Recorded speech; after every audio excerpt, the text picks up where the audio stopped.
we are playing, which is Fluid Realities. I don't have much of a public-facing online presence, so that's all I have to say for myself. So I could go next. yeah, Hi, I'm Swamish, and I'll be playing a character named Brutha today. Um, yeah, I've been playing TTRPGs for a while, and I love uh, having fun with them. So yeah, today I'm gonna play this new game, and I'm excited to see how it goes. Hi, I'm Tensei, purveyor of very good decisions. That's why it's 3:30 in the morning right now. Don't worry about it. You can find anything about me at that blue sky link that's in chat right now. That's about all I got. Okay, so I'll go next then. Hi guys, I'm Ramzi. Most of my online presence is just gaming and stuff. I've been playing TTRPGs on and off here and there, but this is my first time playing a different system than 5e because I've not really experienced a lot. But so it should be fun. We'll see. My socials and everything, I think we'll probably give in the outros. Should be fine. I don't think I need to introduce myself. I'm Steve. If you're here, you know who I am. Because this is my stream. We're doing Pantsless tables, which is a concept that I've been wanting to do for like 6 months now. So yeah, that's all I got. I very excited to do this. This game is really cool, and yeah, time to do some end of the world shit. All right. Anyway, that's all I got. Let's go. Let's end the world. all right. So uh, the story that we are telling about today is in a world that looks like our world, but not quite. There are things that lurk in the night, creatures and folks that lurk in the night that we tell stories about, but we treat them as fiction. Uh, in this world, there are people who believe that the reality is not fixed, it is fluid and can be changed by a person's will. And they call themselves mages. They practice what they call magic. Uh, and today, the day that we are talking about, September 29th in this world, there have been a lot of news reports of anxiety inducing events happening all over the world. And if people knew the truth that uh, these events were conspired by cabals of mages, you probably won't believe them, but it's it's easy to imagine that there was somebody powerful behind them. But these are events that are happening which have been taken care of. But there is one place where the, the news cameras are not pointed at, that there is still a mushed together alliance of cabals which is still set on ending the world before the morning comes. So, our there has been a group of four mages opposed to this idea, which has assembled, and right now these four mages find themselves in a helicopter uh, over choppy waters, facing an ice sheet covered island off the coast of Antarctica. In the distance, you see over the island three mountainous peaks, one of them with a small orange dot glowing in the middle of the night, and a plume of smoke rising, covering up whatever stars you can see in the sky. As the chopper gets close to the shore, you can see there is a large shipping vessel, uh, like a silhouette against the gleaming water. Trickles of lights in a small research station town, and movement going around below. And in the distance, you see over near the mountain peak red pulsating lights of a helipad.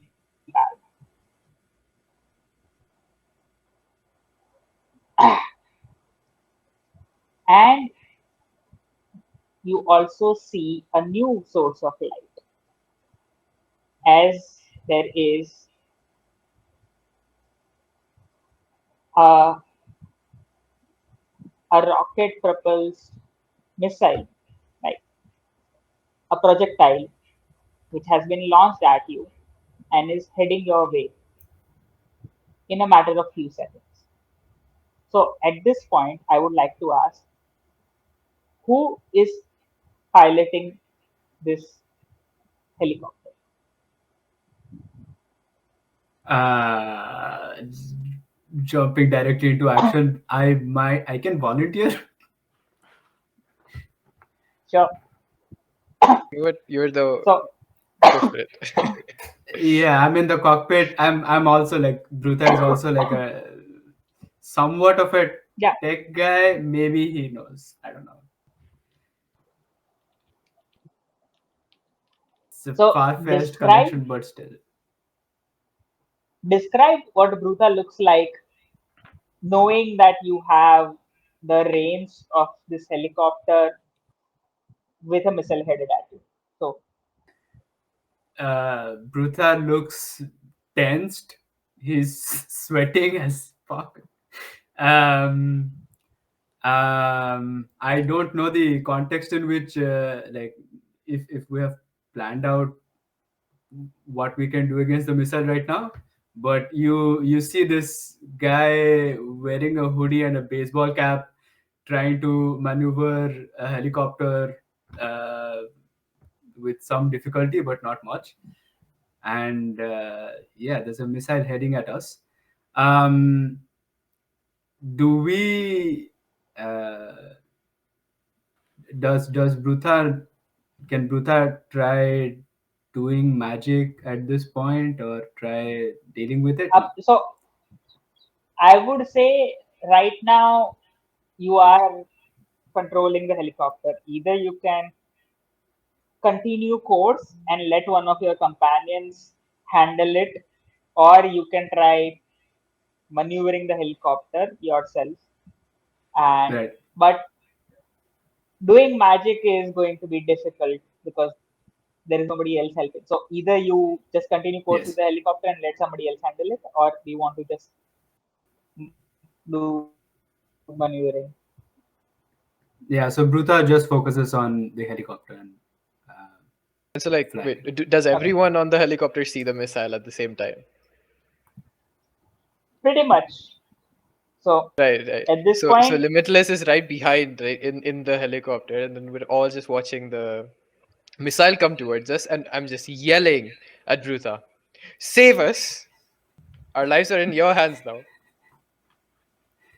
You don't want to die before the mission even begins, right?" Now and what does I Limitless look can't like? do anything. My hands are full.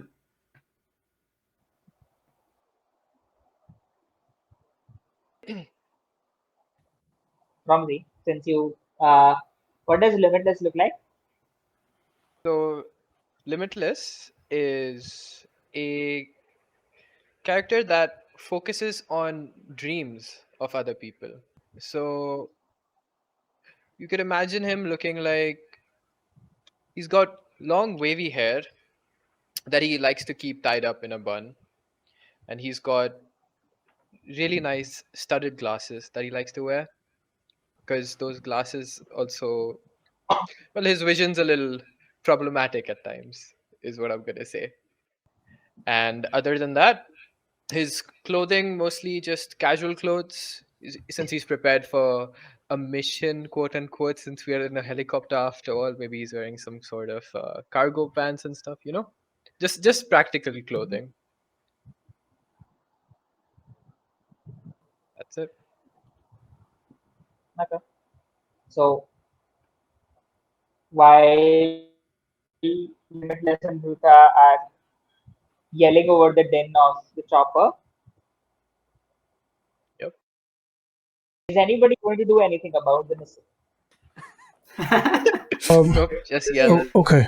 So, When the missile gets a bit close, then Bluta might try to maneuver the helicopter in a certain direction to sort of hopefully dodge So, or but something like that. then, okay, I think and I would like to see if anybody is trying to do something while the missile is like a few tens of meters away. If we yeah, get close, I'm I'll ask for some rules. But does anybody want to do as soon as you? Yeah. Yes. yeah. So, I feel like it is way too. We don't have enough time for a ritual, so I can't do my age de-age thing.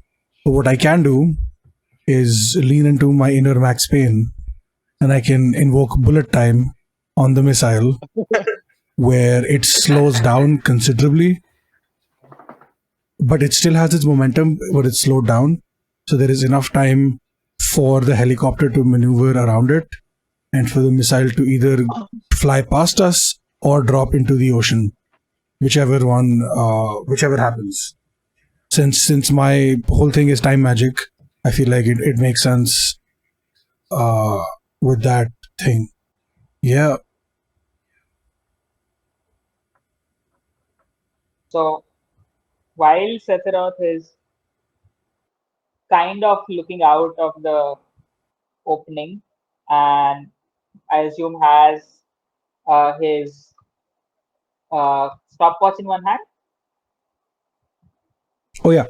So the stopwatch is in my left hand, and my right hand is I'm using the energy from the watch to focus it into the missile. So it's like the watch is basically right next to my face, so I can hear it ticking, and my right hand is focused on moving, slowing down the missile. That's basically the plan. All right. So since we're rolling for it, uh, so this is like slowing down a missile right in the middle. It is going to be a bit of vulgar math,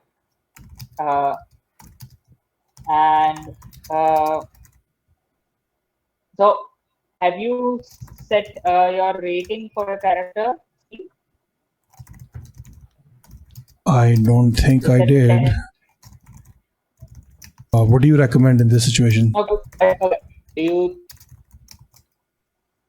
This is going to be fixed for this, so you can take a call now. So pick a number between 7 and 14, where 7 is as reckless as you can be, and 14 being as cautious as you can be. So where do you think your character stands? I think he's gonna be doing a lot more vulgar magic. So I think 14 would be better, because then we have to roll under it, right?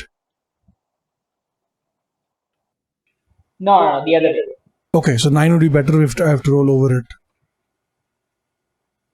Right? Yeah. So you can go as low as 7. Yes. Seven is good. I'll go for 7. So then I roll over the 7. Yes.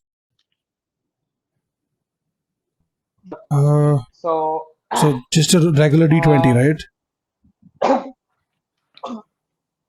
So I'll pause it at this moment. I will. Does anybody want to give any sort of advantage to Sephiroth as he's focusing? So I probably can. usually You're handling the they helicopter, my will friend. give the Yes, help but I don't usually. need to move my hands to do this. In fact, if I have a direct line of sight to the missile, then I can probably do something. Do I have a direct line of sight? No. So Is Vish there? this is more in without magic, like anything else right now. Hello. I can hear him still. Yeah, I can hear. It's really Can you broken hear me? up. It is like I can't there are a hear little him. network issues, I think. I can't hear him at all. Swamiish, refresh video so that it like reloads everybody. All right.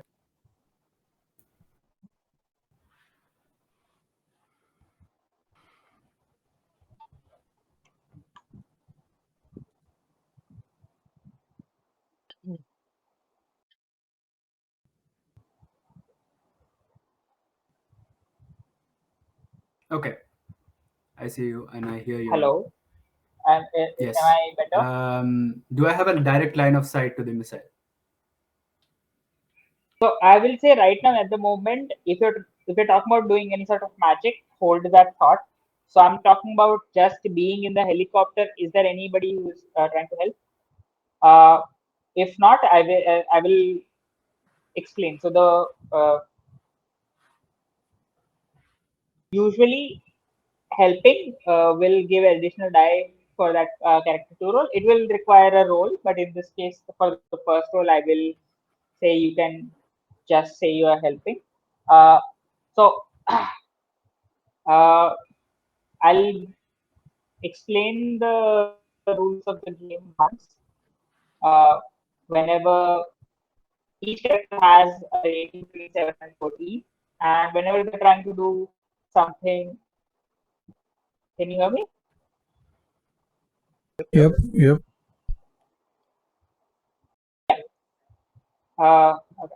So whenever a character is trying to do something uh, cautious and discreet, they have to roll under that number. Whenever they're trying to do something reckless, aggressive, or with uh, a vast amount of magic, they have to roll over it.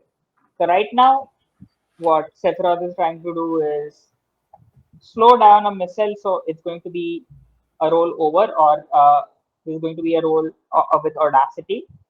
So uh, unless anybody is helping, you are at 2 die. 1 die from the start, and 1 die because you are using uh, quite vulgar magic. So I mean, I guess I can help because if I'm screaming anyways at Bruta in the cockpit, and I see Sephiroth bringing out his pocket watch or whatever it is, I don't know. So I just look over at him and I ask him, "What the hell are you trying to do?" And in the heat of the moment, I would expect an answer, hopefully, and then try to help him with whatever he is doing. Okay. Have you heard of this really old game called Max Payne? Right.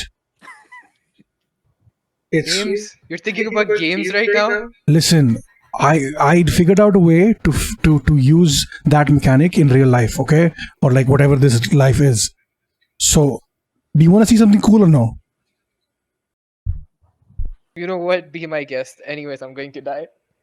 All right, if you die, this is the last thing you see. This is going to be the coolest shit ever, right? And then, so I rolled 2d20, I believe.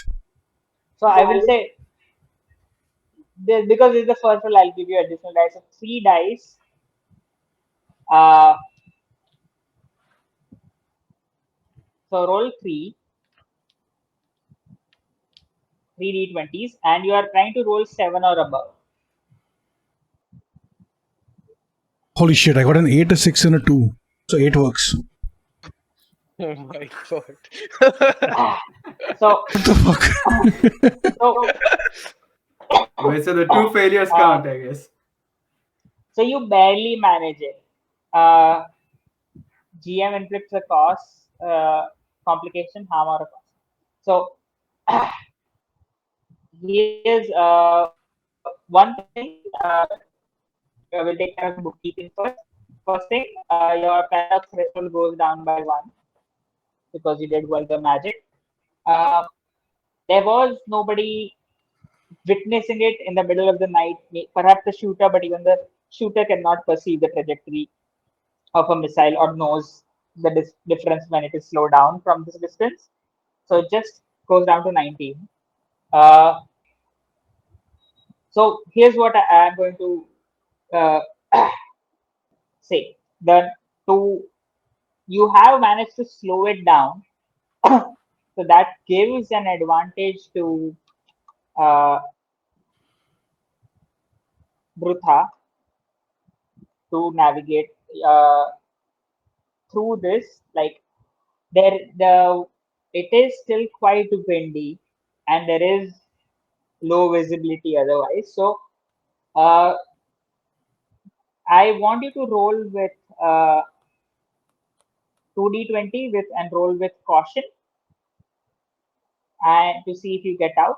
If this is a complete failure, then uh, the helicopter will, like, it there will be a direct hit to something vital. If it is a mixed success with like 1 die, it might uh, hurt something and you'll have to slowly descend down. But either way. Can I try doing magic right now? I want to run You diagnostics. So I essentially want to scan this missile for vulnerabilities. This requires the link, my link to the coherent, and it requires me to have to be able to scan the missile with vision, sound, smell, or taste. Taste, I definitely so can't, I guess. you can do that. I will say it, but there will be a maneuver check required nonetheless, right? So because this is just Yes. giving, so you can basically, if you succeed on this, you get an additional die. But Okay. if you fail very badly in this, I'm going to say it's going to uh, might take away a die. So up to you. I rolled 2d20 for caution, yeah? Uh, in this case, yes. Yeah, so 6 and a 1. So both succeed on the magic. Thank God. Okay. Then you can roll 3 dice with caution for the maneuverings. Right. That's 14, 10, and 12. And what My is your rating? rating is 13, so 2 of them succeed, 1 of them fails. Okay. Uh, so why? So as this magic is cast, Sephiroth's magic, like the missile slows down, but all that energy that it has been pushing through, that momentum is being carried forward, but just in this bubble of time. And the helicopter, you manage to get to a point where it slows down enough that for about 5 seconds you are facing the missile about 20-30 feet across before you see turn back and see it just missing the tail as the helicopter pushes through, and the missile just gets lost back in the sky. and uh,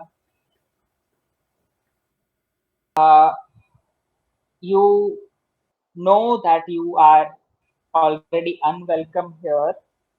Uh, I want to know in this situation, uh,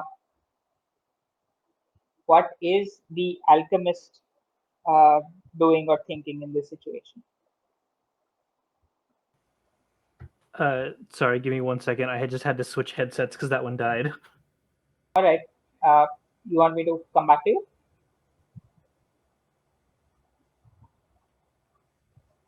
All right. So while Tensei is getting that figured out, Okay, sorry. I'm good. yeah, you're back. All right. Yeah, I was just asking. Well, yeah. Has the missile problem actually been solved? I missed like 2 minutes of. Yes. Uh, two successes led to it the missile problem being solved. Uh, so momentarily there is uh, threat averted,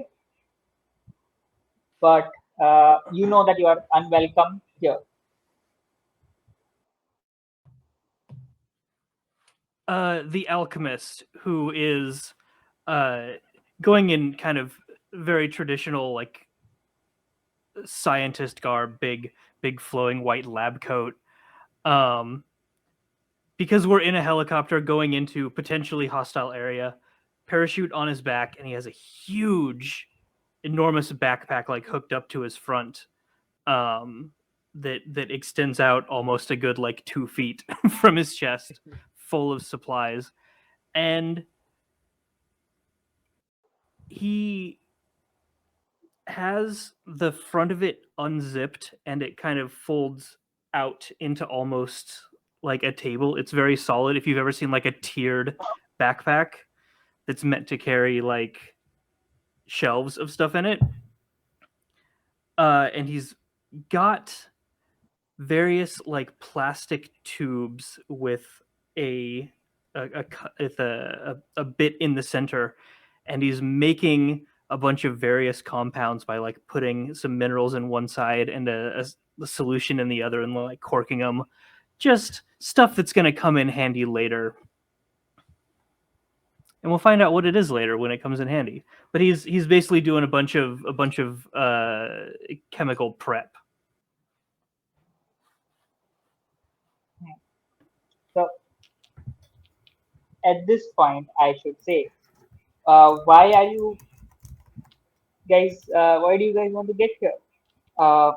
So you know that there is a coalition of the three cabals gathered on this island, Ross Island, uh, somewhere near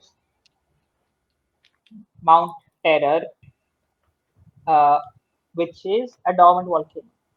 The, there is a volcano actively erupting and there is a plume. You're not going there. That's a different. There is a larger mountain, like taller by half the height of the other one. That is where you're headed. That's Mount Terror. Uh, so, what do you folks know? Uh, so I would say that the alchemist, what you know is that has been an interest here by the ninjas of Chernobyl, especially because there was a nuclear power plant supporting a research base in this area to do geologic studies, and that nuclear power station has been decommissioned since the 1970s due to safety issues, and over a few years all the funding was cut and all the people were moved out and it was kind of like covered up, that maybe this is a small town of 50 or so researchers in the 1970s was emptied and people just ignored that there was a nuclear meltdown that happened, but because it was too hard to coordinate clearing it out near Antarctica, that it has been covered up. So you know that the ninjas of Chernobyl had a bit of interest and maybe they had built up a base there. What Dutha, you know, is that there has been uh, ships with a lot of material and infrastructure which has been coming in through here, and a lot of it is like construction materials like cranes, but there's also shipping vessels with uh, uh, you don't know what is there in the containers. It that is something that a pattern of which was picked up as an anomaly, but you're not quite sure why. Uh, Limitless, you keep up with people who have basically cults of personality. You know that there has been one person who uh, has been reading this doomsday cult, uh, Hmm. believe, called the Slaves of Hastur, uh, and a whole bunch of them have been moving up till here. And Sephiroth, you know that there are esoteric legends of this volcano falling into different kind of mythological perspectives on this. But one of the sects of these very primordial druidic practitioners believe that, oh, this is where you can unleash like the volcanic anger of Gaia, the planet Earth, that there is avatars of this rage trapped beneath, and that group of druids, you know them as the nymphs of stone. So what you know is that there is going to be some ritual taking place within the next few hours here, somewhere in or around or beneath the Mount Terror, and each of these three groups are involved in some capacity. Uh, but that's all you have know vaguely where and soon. Uh, but you don't know exactly what is happening or where you need to be. So right now, uh, what what location do you want to focus on as you try to land this chopper as you're making landfall? So there is yes. So I know that visibility is Swamish, you low. want. Yes, I know that visibility is low, but can I try to use magic to figure out to where exactly is a safe place to land? I So I would will like to say run no. diagnostics on the scenery. I don't think that that is too large a scope. That this is like Okay. uh, these are at the scale of kilometers. Uh, but I think you also feel comfortable enough that like if there is more threats coming your way, that you can find a place to land. So right now, what is the thing that sticks out to you? So I'll just rattle off a couple of options, right? Like either the ship, the old research town, the nuclear facility, or there is a you can also see a helipad recently constructed somewhere on the mountain, not quite at the peak, but somewhere on the mountain. So uh, I would, shout back at the people saying, the rest of the team saying, uh, perhaps we should go to the research town to figure out what their plans might be before we actually confront them.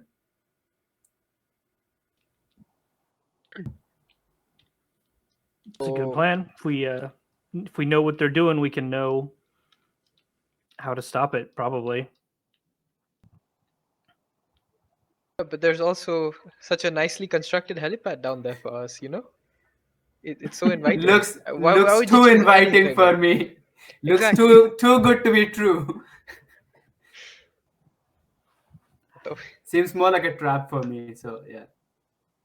I just shrug my shoulders and go sit in one of the seats. The thing about helicopters is that they're pretty good at landing anywhere that there's not trees, mostly. yeah.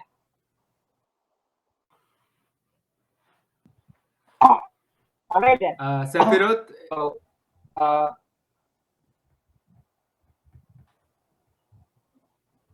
Sephiroth, what do you think? Oh, okay. So I agree with the fact that the helipad might be a trap. It might not be, but I think to be on the safer side, potentially maybe we find a place somewhere a little further away. And Sephiroth is just going to sit down. He's wearing like this oversized hoodie, which is covering his head. His sleeves are rolled up to his uh, elbows, and he looks he has like dark circles under his eyes. He looks haggard, like he hasn't slept in weeks, and kind of like how if you've seen Mr. Robot, the TV show. So the dude, the way that he dresses, that's basically the vibe that Sephiroth is going for, and he's just you can't tell if he's like this because he just doesn't sleep or if because he's been stressed out about this end of the world bullshit lately. So it's difficult to tell if this is his usual state or if this is just temporary for now. But yeah, I think maybe we find a spot a little further away, a clearing where we could land safely and potentially not. I mean, they already know we're coming, so like we've lost the element of surprise. But I'd rather we not lose our lives while trying to land. So That's a good argument. okay. So All right, so we land at the I the would research say town, the old like research town. so. I'll say this. If you try to land right next to the research town, like you will draw attention, or you can land a little bit further off. There is no role required. It is just a matter of like, do you want to more attention right now, or do you want to take your time moving around? So what are the okay, two questions actually.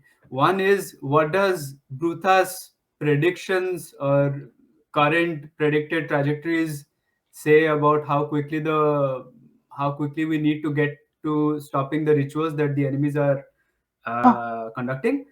And secondly, what information do we have about the same thing, like generally outside of the predictions? Like just to So gain an idea of how urgent this is. so okay.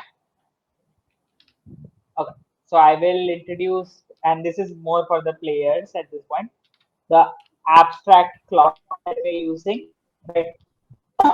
So we are at so there is a clock with 30 segments. I have marked right now you are at 5 out of 30. So when all the segments are filled, that is when the ritual will be successful, whatever it is. Uh, so that is like a sense of uh, so to Vruda's brain, the prediction you're seeing is not of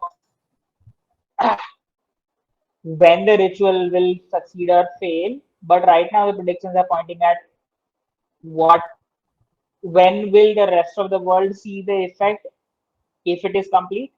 So that is about 8 hours from now, but you don't know when it succeeds. Like you don't have uh, that sense of like when it is supposed to end or something like that. So you don't have an exact number on that. So I'll mention this. So the way this clock works is uh, I will be marking one notch every 10 minutes of the IRL time in game, and also for every discrete action that fails, the number of dice that fails in that discrete action the roll of fortune. I mean, for such actions, every die that fails will add one more notch. So right now, what I'm asking is, you can land the helicopter next to the right next to the town. It will draw some attention directly, or you can have some ways away, and I will add uh, two notches to the clock. So there is no roll. It just Okay, so I landed. I I think I can make the decision directly. I would just land it sure. away from the town, or I would be moving in that direction and ask everybody else if that seems fine. Like away from the town, so we get some more time. Yep. I just want to be out of Yeah. this cramped space. I've had enough of this. So uh, the landing is made. You all sneak past amongst snow-covered plains. You see uh, that there are a few snowmobiles moving around, whether going somewhere or here or there, or there are uh, patrols happening. You also see in the distance uh, some weird creatures moving about. It's hard to say, but you do see silhouettes of things of the size of a bear moving around, but it's hard to say what unless you want to examine closer. But for the sake of uh, the goal, I would say you all get into the shadows of one of the larger buildings in the research station and are overlooking one of the central thoroughfares. And uh, you see that there is also another uh, uh, helicopter and a few snowmobiles being loaded up with something by people dressed in uh, complete black attire. Uh, they have their faces covered up and their ears covered up, and all you can see is like a bit of the top of their head. Uh, and they are being extremely careful with these wooden crates that they're moving around. Uh, and they are headed to be taken somewhere. Uh, so at this point, I would like to like, do you have this is the obvious thing you see. Do you have anything else that you are trying to look for? Or do you have any other question about what is happening in the town as you're moving about quietly? Um, I would like to. Uh, I would like to ask if if there are, if I have ever seen any trajectories that show objects of interest, if these are the same objects that you have already talked about, then would I would suggest to the others that we go to the research labs to figure out some details about the plans that these people may have, because right now we don't have much of an idea.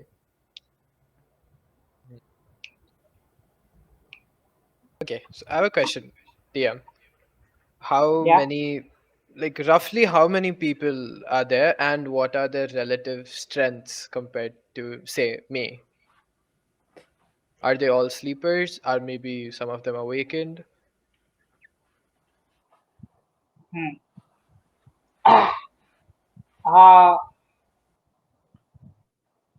do you want to make this a role, or do you want just your like? Are you actively trying to use magic to like? So as a person who influences people's wills, you might have a way of ambiently figuring out if there is a strong-willed individual. Are you trying to do that, or are you just trying to use your instincts and your insight to just get a read on the situation? Okay, so I'll Like, just explain what I'm trying to do first, and then according to that, you can make the decision. Okay. So I would like to basically, I would roll for that. Is I can basically put everyone who is a sleeper, I can control all of them at once by making them enter a dreamlike illusion. That is one of my powers.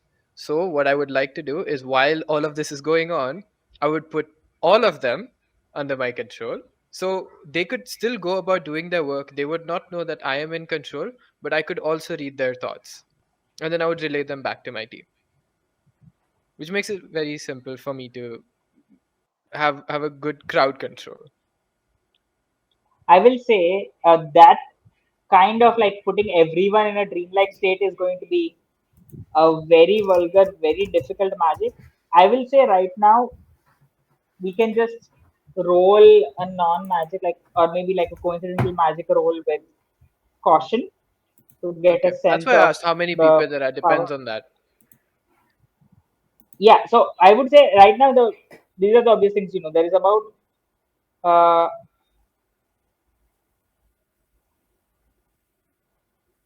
in total, I think you would think that there is somewhere between 30 to 50 people. Uh, Yeah, 30 to 50 seems you quite a lot. Yeah, but it's a small town like here. So they just scattered across. Right now, looking over that thoroughfare, there is about you see about uh, 8 or so people loading up these vehicles to go. So in right in front of you, there are about 8 or so people. Uh, Okay. Judging by the looks of it, they are probably trained in martial arts, but you don't know. Hmm. You don't sense any strong mage presence there, and nobody seems to be kind of calling a shot. They're kind of looking like they're following a plan. There's a boss inside. Okay. So revise on that. The the specific person who is basically handling that fragile box that you mentioned, I would like to basically assume control of that person. Control in the sense Okay. thoughts and everything. And what does it look like? So Tell me what does it look like when you do this? So I have a pendant around my neck. It is an obsidian pendant, inside which is it's a miniature dream catcher, and it's made with, it's very fine work, but it lets me channel my magic through it. So while I cast this magic, I just have to look at the person and basically force my will upon them. The stronger they are, the harder it is for me to force my will, of course. But yeah, the pendant glows a little bit under my t-shirt, and that would be about it. And if you want me to roll So for it, yeah, roll for. I think for now you can. I will say you can roll with caution. And since you are using magic, so that's 2 dice. Uh, I will say, but no, you don't have them isolated. But I would still say this is like a henchman, and the way there's no boss, there's nothing being noticed. So take 3 dice. Okay, so 3 dice. Yeah. Okay, let's see. I have. Will it stop? Okay. I have 16, 1, and 6. My So 2 rating's 11. successes. Yeah, 2 successes. Yeah. Yeah. So you do it well. So this person will. What do you want you to this guy to do? Like, do you want him to like bring this to you, or do you want him to just like continue doing, No, finish I want him the to task continue at hand whatever and he is make an doing, excuse and go? and I want to know where he's taking it, why he's taking it. Maybe he knows what it is. Basically, I'm trying to read his thoughts while he's doing it, not trying to influence what he's doing in the slightest. Okay, yeah, it's a, like a okay, it's a getting it telepathically. Yeah, it's like an So information gathering thing. so first thing you get is uh, the emotion with which he's treating these boxes. It's a very complicated feeling because it is anxiety, like existential threat, and the other hand also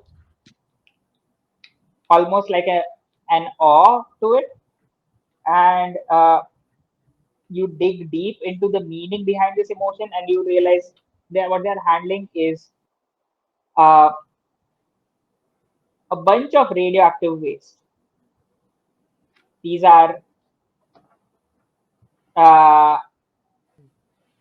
basically nuclear fuel rods which have been used but not disposed. Uh, they're loading up a bunch of such nuclear uh, radioactive waste, and they're loading it up, and what want to do is bring it to the top of the mountain. Okay. So I relate this same thing to the rest of the team.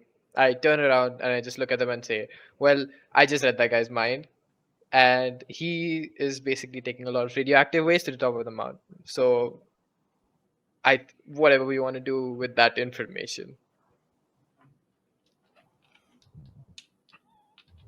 What would that possibly accomplish, though? Well, I could think of a few uses of radioactive waste. Blow shit up, especially right next to a volcano. They could potentially blow up the entire fucking earth with one. I'm with the blow shit up person. So no, the alchemist, I think you would like, even though this is not how you think about these things, but you also know like this is used energy fuel rods. Like they're just radioactive. That there is uh they they're just radioactive doesn't mean that they hold nuclear fission energy. Like all the material has been broken down into like stable-ish things. It's just they are radioactive and decaying slowly. So unlikely you can use them to blow things up. Yeah, in fact, like, but again, vulgar magic does some weird things that doesn't have to make sense. So Yeah, well, you never know. used plutonium rods are still dangerous. We really can't let them do whatever it is they're planning on doing with these. I don't know how I this agree. leads to the end of the world, but Yep. Listen, it's possible they're using it to generate electricity and power, which is like the least likely scenario. But either way, I think it's worth investigating. Oh, absolutely. Yep, I definitely want to go through with that. Yeah, the question is, where exactly do you want to go? Well, I mean, the guy whose mind I read did say top of the mountain, so I guess top of the mountain. Back in the helicopter, go to the top of the mountain. Or we could walk. So you Does know that that seem like a they good did idea to they are also Bruta, loading up. GM? Going to the top of the mountain with the helicopter? I mean, Should I? right now. So you have to tell me a specific question about very outside the will of individuals, right? Like patterns and things. So if you're talking about whether does Buddha think it's a good idea or not, Did he get I don't know. muted? I will just to give a bit more info. They are loading up half of these things in a helicopter right in front of me. It's a different one, but so you can also take over that if that's an option. But yeah, I would like to judge by casting magic. I would like to judge how likely it is for us to take over the enemy helicopter after tackling everybody entirely, by asking the coherent this question.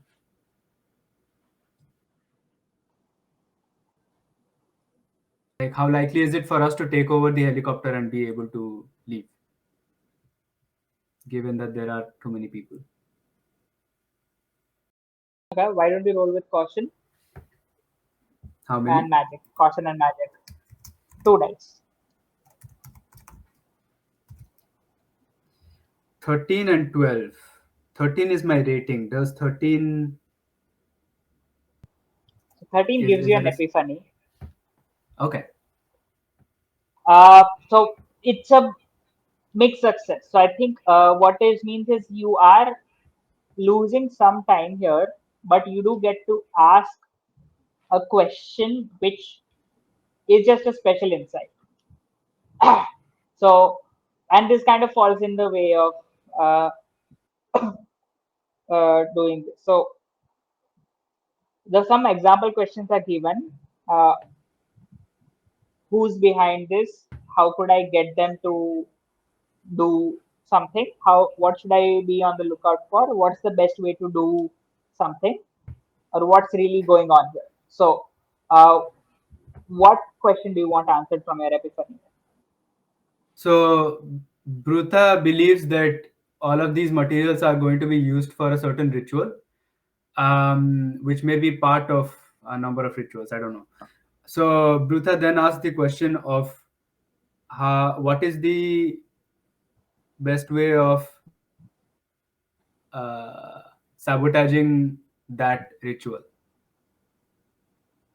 that these people are going to do using the materials that they are transferring.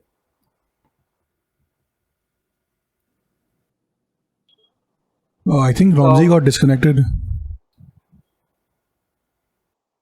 Yeah. Should we wait? Or rather, if you want me to rephrase the question, I can ask, So, what is one event that lies in the trajectory that leads to us sabotaging the ritual by the enemy cabal? you're asking about things that will happen. I want you to ask me about something about the present or the past. Okay. So what plans do these people have of what they're going to do with the materials? Specific plans. So I will say, okay, here's I'll give you the special insight then. Uh, One thing is you can of course like make some progress by stopping this particular shipment of materials, but it seems like this might be like a small batch in a large amounts of radioactive waste already transported. What the special insight you do get is, oh, they don't want to blow it up if a volcanic eruption happens, and this is basically radioactive waste gets thrown into an eruption. In the smoke that would come over it and the clouds that will gather for days and weeks, it can be deliver radioactive waste across the atmosphere, slowly spreading. Ah.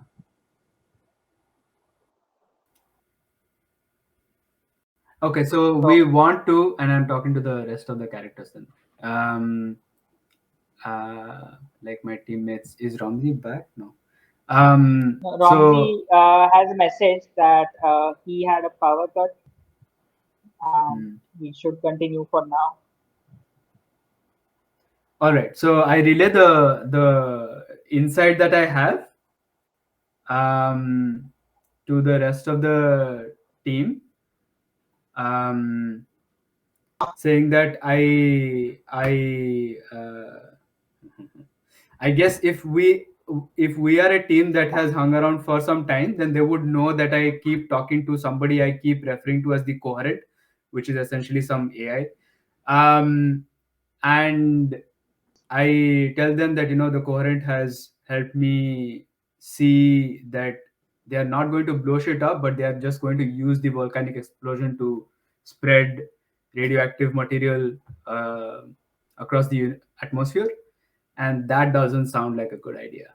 So even if we want to stop these people from using these radioactive waste, it's not just this batch of radioactive waste, but we need to stop them from using anything that they have at the top of the mountain to be thrown into the volcanic explosion.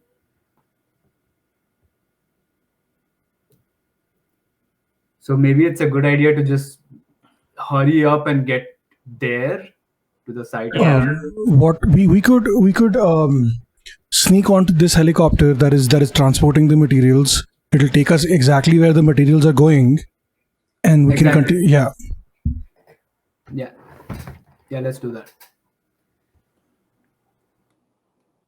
You guys want to sneak onto the helicopter? Yes. Does it seem like we can just sneak in, or do any have of a us thing for have a this. way to disguise us or something? Yes, I have a very explicit way to do this. Brilliant. There was okay. So I put this in the chat when we were asked about like, hey, what's one ritual that you can do? This is what the alchemist was preparing on the plane, and he takes 4 of these bifurcated vials and snaps them so that the 2 chemicals on either side fuse together. There was a fusing agent in the center, so both sides of this agent seeps out into the minerals on both sides and basically makes a small metal rod that cracks the plastic. And these rods are explicitly made to interact with the electrical field of the human body to manipulate the electrical impulses in the brains of people around them and make them look away. Like, you can still explicitly look at a person, like if I wanted to, but it's a perception filter from Doctor Who. If you've seen that, where you just kind of Holy your eyes shit! just sort of naturally go away from them. Brilliant. Sure. So we're not invisible, do you but people characterize- naturally just Okay. do you characterize this as vulgar uh, or discreet? This is threading the Because you're kind line of playing with between the idea both of because witnesses. Yeah, it's technically like if there are scientifically witnesses. No, my problem is like if there are witnesses, by definition, they cannot look at the magic happening because. So, I mean the but yeah, actual magic happening is very subtle. It's literally taking this little like plastic almost glow stick looking thing and just like snapping the middle. That's the actual like activation of magic. And then the rest of it is just an item. so I'll say this. I think this sounds great. I'll set up a couple of costs. Either you just reduce your paradox threshold by one, and you roll Okay. for this. So you roll 2d20 with caution. Or Okay. let's say this is like takes a little bit more time to set up in a way where it doesn't create a tension with paradox. So in that case, you give me two notches on the clock, or sorry, one additional notch on the clock, and you do it without incurring paradox. Uh unlike the alchemist, I like to live dangerously. So let's knock my paradox threshold down by one. All right, all right. Uh, You said two, right? yes. 6 and 11, two successes. All right. That so.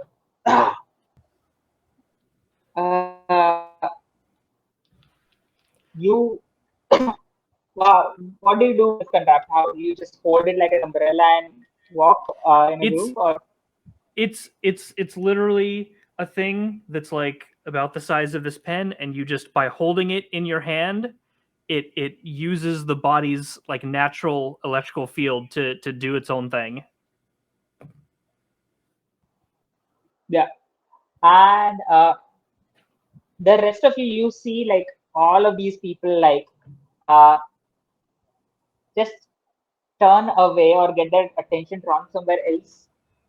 Somebody notices that they need to tighten their shoelaces right in this moment and turn. Somebody starts feeling an uh, itch and next to the small of their back, so they turn their hands away. Some of them notice that this thing hasn't been kept away. So it is just just a field of like walking in the middle of the road into the helicopter, even with the couple of the pilot getting ready to launch, uh, starts uh, clearing something that was towards the nose, and you guys all uh, can make your way back inside the helicopter. So this is a much larger helicopter that can hold some uh, cargo as well as passengers. So it's not just the the size that you came into. There is already a bunch of cargo already loaded up, so you can make your way into the crevices and uh, hide there. And I will say, while this is active and it can be active for the course of the journey, nobody will come looking in the crevices anyway. So uh, after a few minutes, the helicopter takes off, and while it is reaching there, uh, what you oh what okay, uh, you also lost Swamish. Oh, we're losing everybody.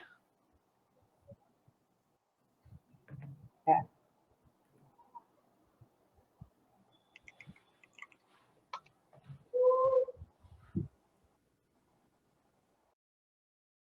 Hi.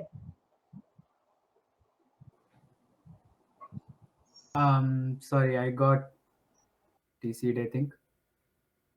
Yeah, I think you're back with us. Yeah. Ah, so I will. I will going to say this. So uh, as the helicopter is making its way through, uh, there is a loud rumble and snap that is heard, and then the roaring sound of an avalanche from the side of the mountain that you're facing, as if something deep underneath broke and there was uh, a, a rumble wave, and you also start sensing powerful energies, like the very strong, like turbulence in the reality stream happening in the distance, and it's almost like the rest of the sleepers won't see anything. They might feel an unease as you look at it, but as mages you feel it like this is like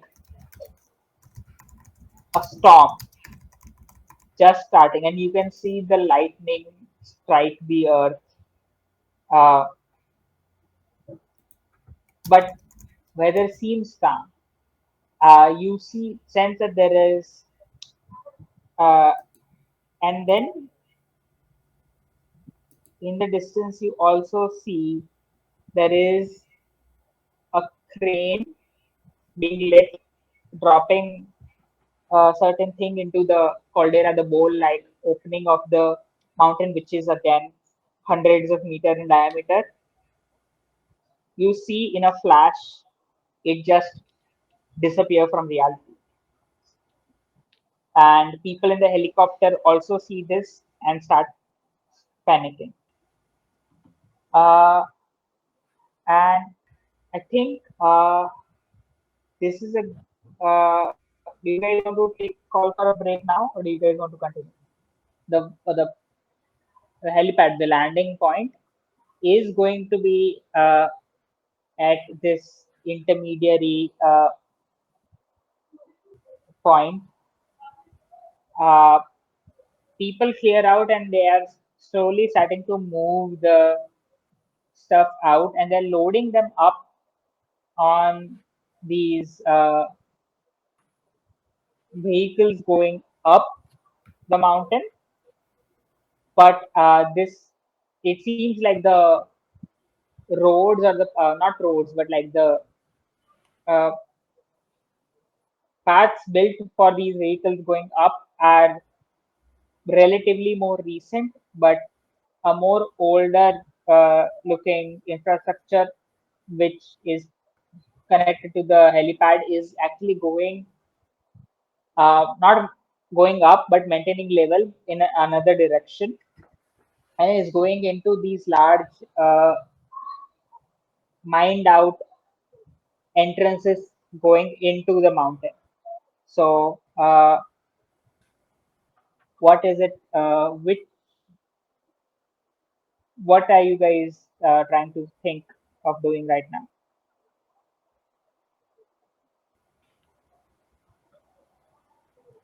I mean, I think we just You guys want to sit. go to towards stop? I think we just sit in the helicopter and wait for it to take its course, or do we want to hijack this midair? So I will say this: at some point, because they are emptying it, uh, it's going to be uh, hard. Like you can wait for it to get emptied, but then also, if you want to continue with these things moving up, you can go do that. Uh,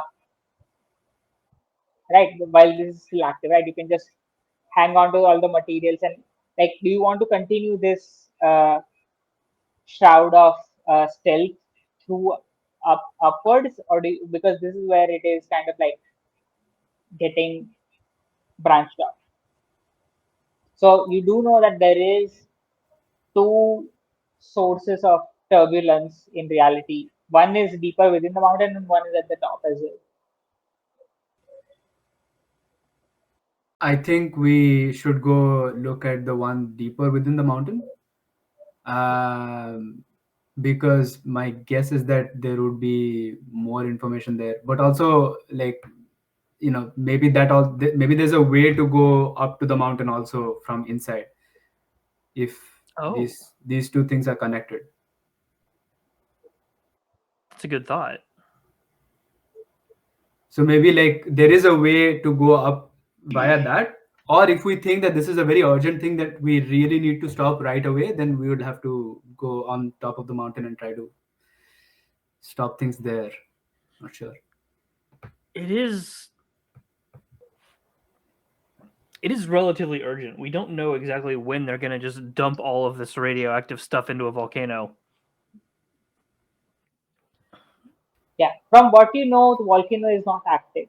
There is no uh, bubbling pool of lava.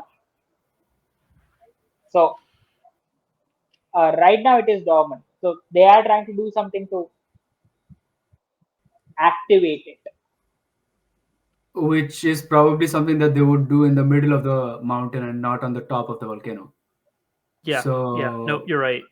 we should probably go into the middle of the mountain. So So I would agree. so I would say relatively keeping stealth. Like this is a large excavation, uh, and it is uh, so initially it's seems like this is like built into the mountain during the research phase, but you as you're moving through uh, the entrances, you realize that this is an excavation, that this is dug out, that these are existing caverns that you're walking through, and these are large cavernous areas. There are a few people milling about, but it is lot more sparse. And I think just past this cavernous entrance, you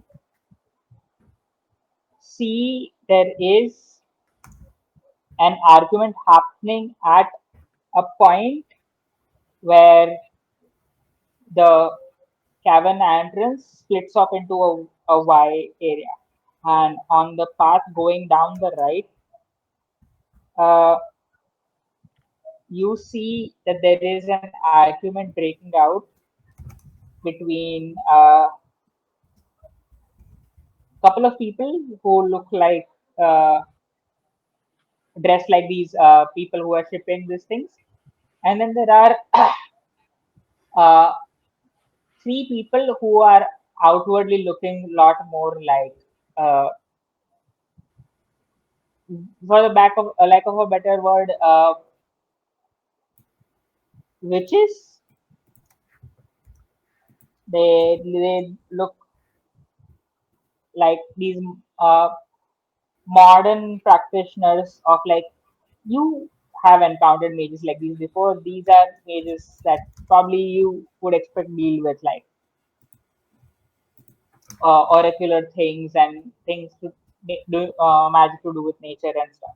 They dress like it in these olden clothes and uh, stuff. So uh, and you hear the argument saying uh, these witches, they're like that we want you to stop bringing more of this inside right now. And the others are like uh, we are going to do what we were told, and we were told to not stop at this, and they so you see that these people are about to like raise weapons against these witches. So right now, at this point, do you guys want to do anything? But they're only blocking one path, so it also does seem like you can just walk past it. This Yes, this looks like infighting of some kind between some the kind. people Yeah. there, right?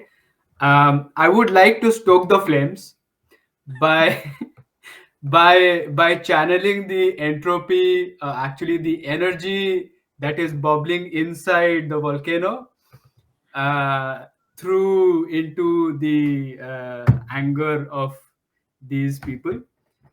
um I would, yeah, this is probably vulgar magic.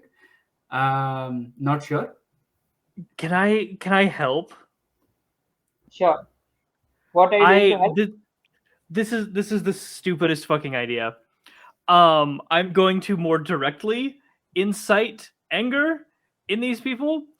That like while the magic is bubbling up and everybody is getting more and more heated, I want to just like spark it and no, screw you, we do what we want. Okay. Okay. Uh, And I want to like nobody knows who said it. It's just gonna set somebody off and it's gonna start a fight. For me, it just looks like, somebody gets hit on their forehead with a small oh, pebble. Uh, s- One of the people who is, in the front of this argument. so I'm going to say this. Let's resolve the help first. So, uh, so I would describe what the alchemist is doing is kind of audacious. Uh, is that fair? A little bit. I mean, it is like less likely to directly like succeed, but if it succeeds, you'll get an extra die. So why don't you just roll with uh, audacity, but you have an advantage because things are already kind of like people did scream and raise their voice, so it is possible. So roll 2d20.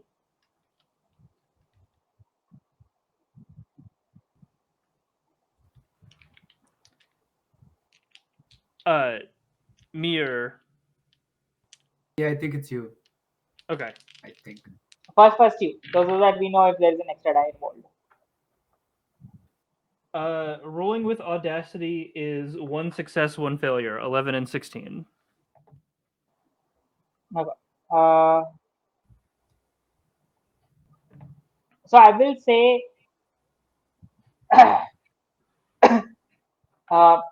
you do give this a shout. So it's to the nymphs. It looks like this is coming from uh, these basically the ninjas. So, but one of the ninjas of Chernobyl, like agents, notices you. So one person in the crowd knows that it didn't come from our group. Somebody else outside was there. That it came down.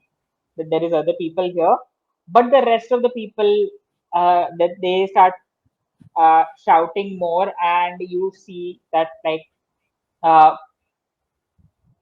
one of them is like pulling out their basically their instruments like weaved dried leaf like patterns somebody is pulling out as their focus. In this moment you can roll uh, to set something up. So Brutha can try doing something at this point, yeah? Yeah. Okay. So um I would like to throw, so this is sort of like a tunnel, I guess, right? Or like a passageway Yes. of some kind.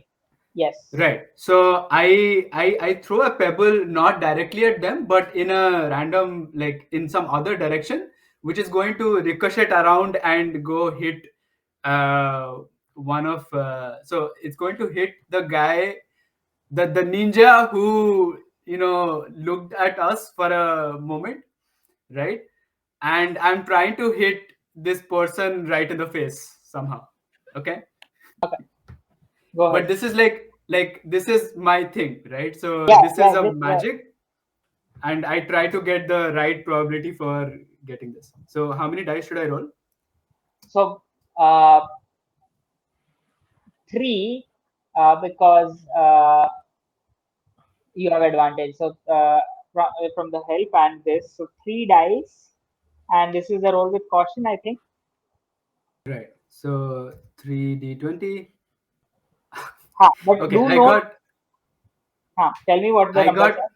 yeah, I got 13, 15, and 5. Okay. And my rating is 13. Oh my god, another epiphany.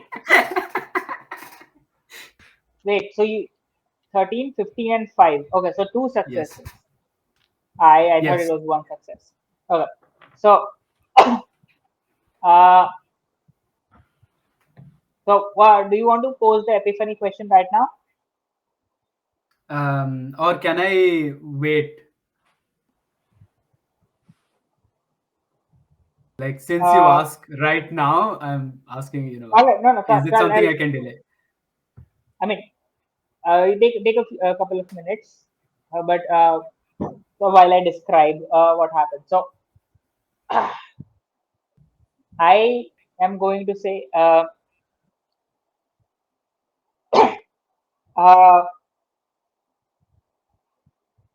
so as this person was about to pull out, so you throw this pebble, it ricochets in the cavern walls, and these are carved walls, and and at slick angles that you could not have seen the minute slants of the rock cuts, that it just ricochets off and hits one of these people in the eye while they had their finger over the trigger, which leads to like a small burst of bullets up to the side, and then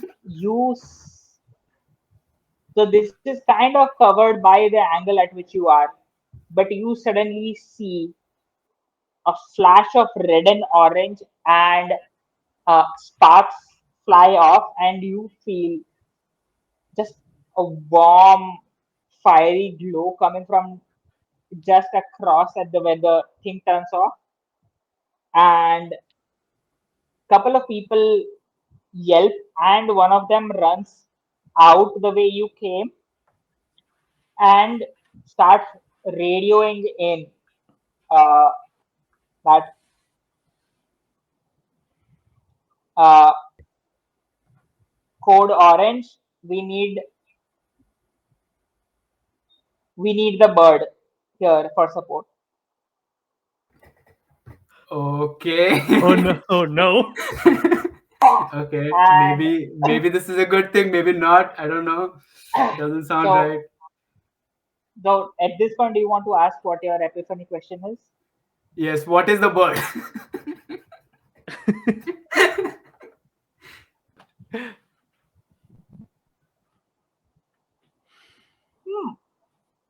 That bear-like shape you saw while coming in, it was hunched over, so it was hard to say, but like you can see a part of it which was like, oh, that could be the beak. Wait, is it an actual fucking bird or is it like a mechanical thing that looks like a bird? No, it's probably one of those hybrid shit, like some monster thing, but it's like, is it a bear? Is it a bird? It's both, a combination of a bunch of things. Yeah. Okay, so then if we have time, I'm gonna Like, sit there's down really radioactive- quick. Sorry. I'm gonna sit down really quick and I'm going to create my ritual spell. with the watch and everything else. I'm gonna create my ritual spell and hold it for this when this bird shows up. If we have the time So, for it. do you want to hold position right now? I think we should run in. I So think this is we a need to part of it. leave. Yeah, we need to So, run in as like to leave this place because already these people are fighting and there's the bird coming in. We should just run in, I think. Go. Yeah, Yeah. I'm down for that. I agree. But I also feel like my ritual spell can de-age anything, or like it can make it age really quickly. So like if this bird could age 500 years in an instant, or if it could go back to being a baby, that would be helpful.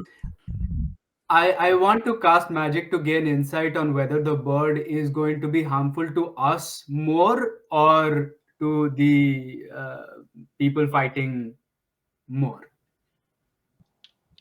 in the it, near future. so before I answer that, then I need then I need to the answer to which way are you taking.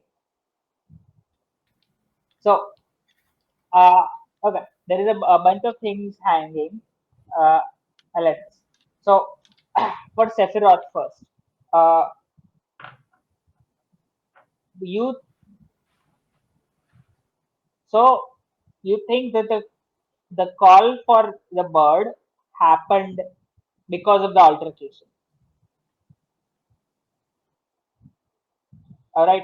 So, uh, whether or not you want to stop the bird or not depends on whether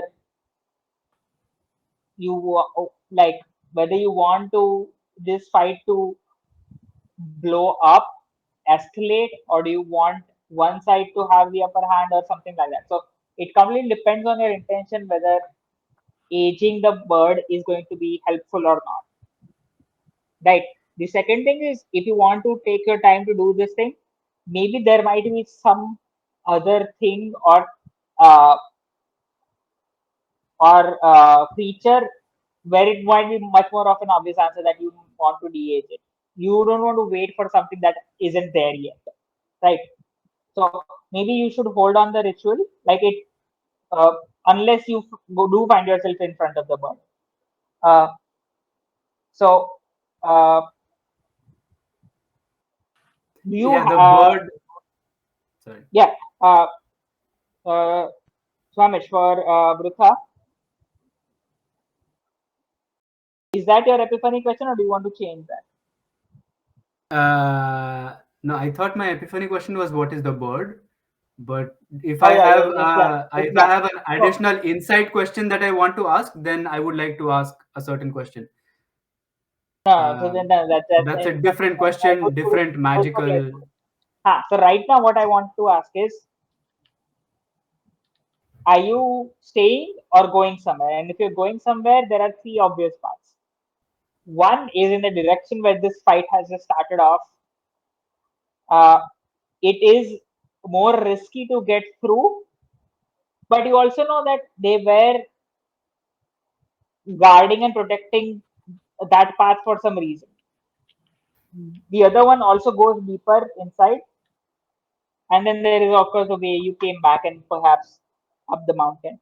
So, very I quickly, I ask would say, I ask alchemist if we can be under your spell again to pass through this crowd.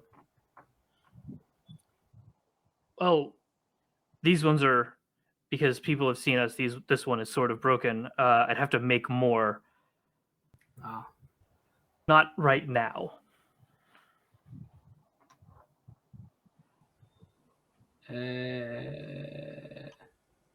Okay, so my reading is that the bird is essentially some hybrid creature that the ninjas of Chernobyl, radioactive odd monster, is the bird, and the bird is basically like so that the ninjas have an upper hand over the nymphs. Um, I think if we just let them do their thing, they'll go do their thing. But I also think that we should go through them in the direction in which they are sitting and not in the other tunnel.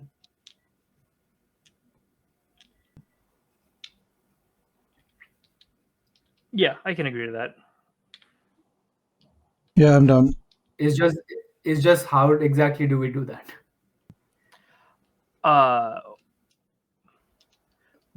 What happens if we try the really obvious thing and just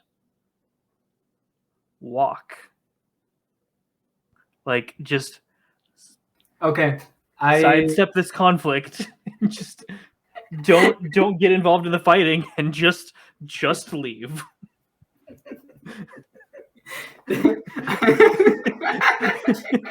No, Yeah, would be funny that- if we do that.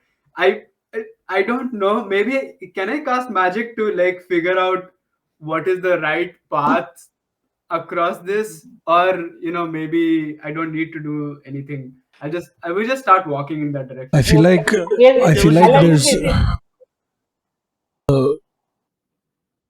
using the magic for every single decision is kind of cheating almost. Not So really. maybe if We are mages. I don't know, well, That's cheating, the not whole cheating, but like it idea. just. I mean, it's fine. Really, ideally, let's like it's. Let's just pick a path, go down it, commit to something, and then Correct. Let's do this thing. If you're going down the right path, why don't everyone roll with caution? Everyone roll once with caution. This is like a group thing. Uh, you should be looking. I want 2 out of 3. One die. Yes. I failed. I succeeded. 9.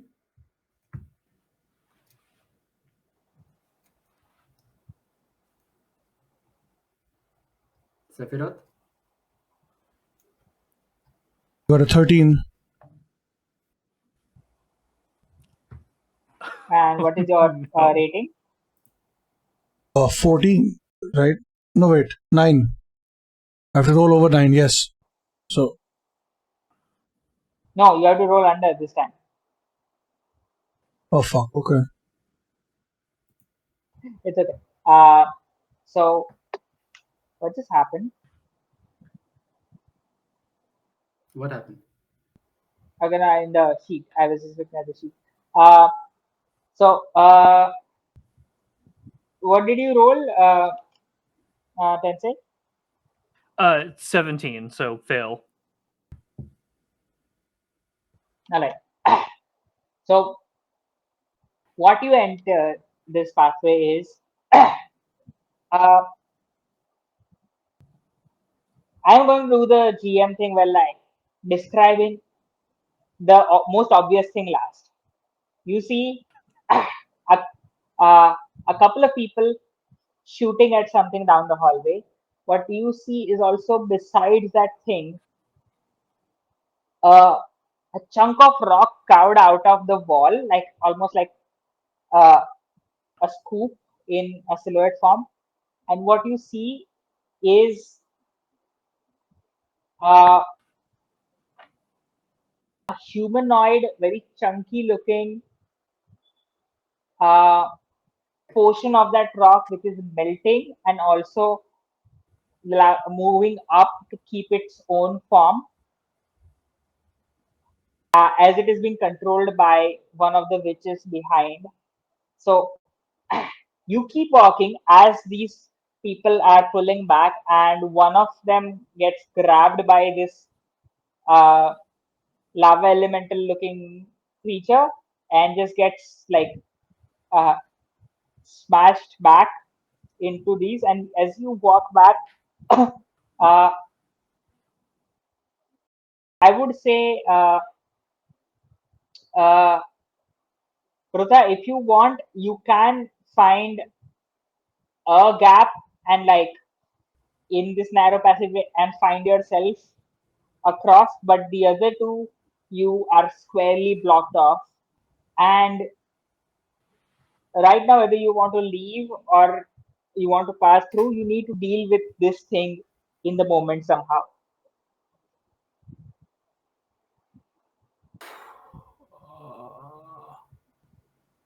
You also don't know that one of the mages is controlling this thing. Yeah, I would like to. I would like to find another pebble that that I would try to ricochet in the right. So this is again magic, but I'm trying to ricochet that pebble so that this mage, the one controlling it, gets hit by one of the ninjas with a gun What shooting is he some. controlling? What is the mage controlling? This lava elemental standing in front of you. Fuck it, I'm gonna counterspell. Okay, Yeah. I have a literal ability that lets me reduce or increase somebody's magic. So I literally designed it to be counterspell. That's what it is. yeah. So Yeah, can you Do it. can you tell me what it looks like? So you see in the gap between this lava element and this, like, it's just like a, a furnace like heat blasting down towards your face, and this gap between this creature and the wall, it just came. So you can see this uh, mage uh, as he's holding this uh, wreath, which is slowly flaking off into dry ember of leaves. Uh, what do you do? okay, so the way that I'm thinking of this is it's going to be different for every time I use it. But in this particular instance, I am tapping into this mage's memories almost. Right, I'm using my time ability to tap into his memories to make him go back to a time before he knew how to create this lava elemental. That is what I'm doing. What the fuck? All right. Uh, I'm going This to say is the this best magic. yeah, I'm going to say this is vulgar, and Definitely. I think I think it's so cool. Like, this one time take an advantage. 3 dice. Holy shit. Okay. If I fuck this, I'm gonna be so mad.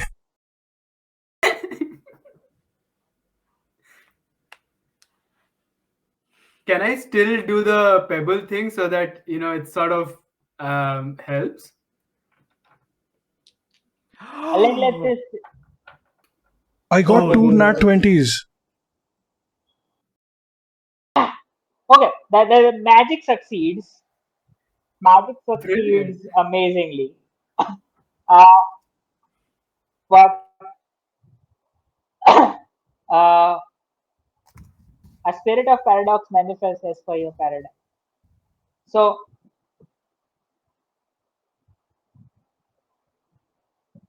uh, Sephiroth, uh, uh, what was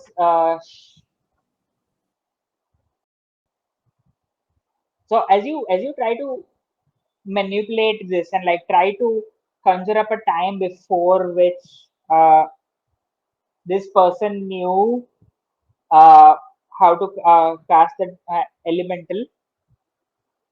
Uh, you Another one. okay? Let me pause. If this is appropriate or not.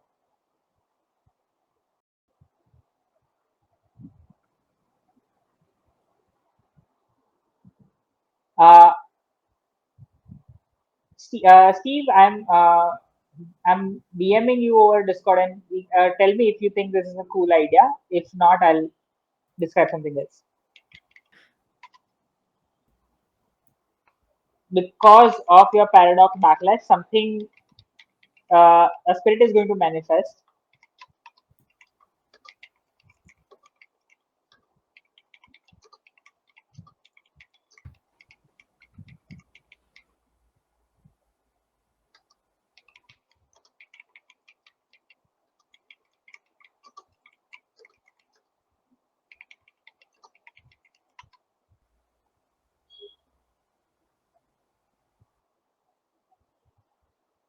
Holy shit.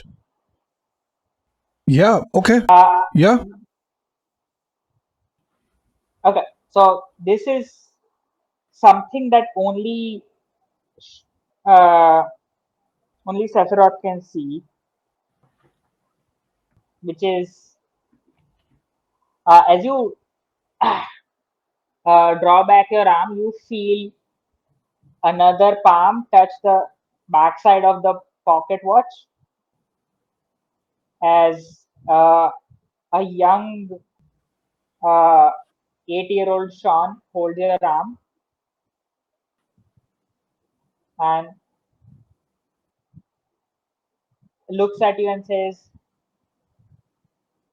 I I want to leave, I want to go home. And you guys don't see anything. Oh, but we don't see anything. Yeah. So But immediately. what happens is what you guys see is the rock elemental, it just starts cooling rapidly, and like the orange crackle into uh, dark stone again as it just freezes in the middle. Steve, you can continue. Almost immediately Sephiroth's expression changes. It's like it's like he's aged 20 years in a matter of seconds. That's what it feels like, and that's what it looks like to the to people around him. Like he doesn't physically age, but like the expression on his face, the way his eyes go darker, and you see, if you look at him closer, you can almost swear you see a couple of gray hair, even though he's supposed to be like, you know, in his prime of his youth or whatever. This is his. I feel like a visceral reaction to seeing himself as a child is gonna, especially at that age, because it's the same age his grandfather appeared to him to give him the watch that he has. So the way that I've done it is his grandfather used the watch to turn himself back into a child, and then he showed up at Sephiroth's doorstep when he was 18 as an 8-year-old to give him the watch and say, I'm going to restart my life and this is yours now, right? So for him to be 8 years old, to see himself there, it brings back memories of his grandfather. It brings back memories of everything, and it's almost as if he doesn't register who he is. For him, am I this adult or am I this 8-year-old? Which one is the real me? Have I just been pretending to be an adult this entire time, using the watch to manipulate the way people see me? Or am I actually an adult, but really I've just been, no, I'm actually a kid, but whatever, you know, like the two, like he's not sure which of these two versions of him is him, because like the way I'm going to play it is when he thinks like, who am I? It's like he can see through both his 8-year-old self and his 20 something year old self at the same time. So like at this moment, like his mind is in two places at the same time, literally. That's what I'm thinking. Yeah. I think I'll just say this one thing then. The 8-year-old Sean knows why you're here. It just, the question I think the young Sean has is, do I need to be the one doing this? So Okay. just wanted to like just uh, that there is an understanding of the situation, but yeah. So in this moment now, what is the rest of you guys doing? So there is a few witches have your attention drawn towards you, but for one of them, seemingly the magic is not working, and the other two seem to be more like hedge mages. Like they don't have anything as powerful to pull off as you can right now. So, but you see Sephiroth frozen. So, how do you want to deal with this situation right now?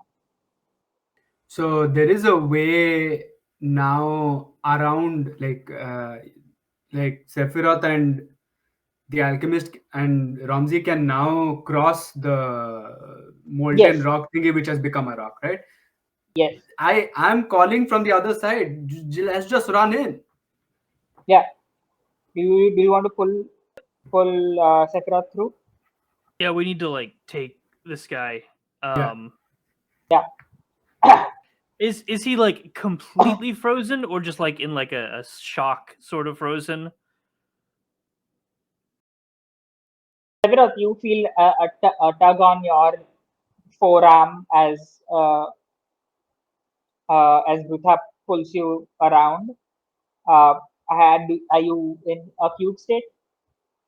I'm still in those two different bodies at the same time, and I feel like I'm gonna turn towards whoever is tugging at my shoulder to look at them, then look back at the child, and then I'm gonna grab my hand, but like also I feel like I feel myself grab like my younger self's hand, but I also feel my younger self grab my older self's hand, and it's kind of like what the fuck, and then we both just follow whoever is pulling us. Like at this point, neither of us even register who it is. We just leg it because the kid wants to get out of here, and I want to get out of here for him. That's basically it. Yeah. Okay. I will say the alchemist, you can pop off like couple of small like uh, volatile tubes short fuse grenades and things like that to just distract the two other mages as you can just pass through. There are no guns pointed at you as they have pulled back. So as you I huh, I feel like did anybody actually like come to pursue us? uh, you think that the other the witches they might give you chase, but one of them is also like really baffled by the loss of magic here. So they are more surprised than anything. Wow, what is alchemist thinking? What is the suspicion there? I want to make a couple like almost like expanding epoxy type things. Think like the Big Hero 6 sticky bubbles, and I just want to like block off the route behind us so that nobody can come through. Okay. Uh,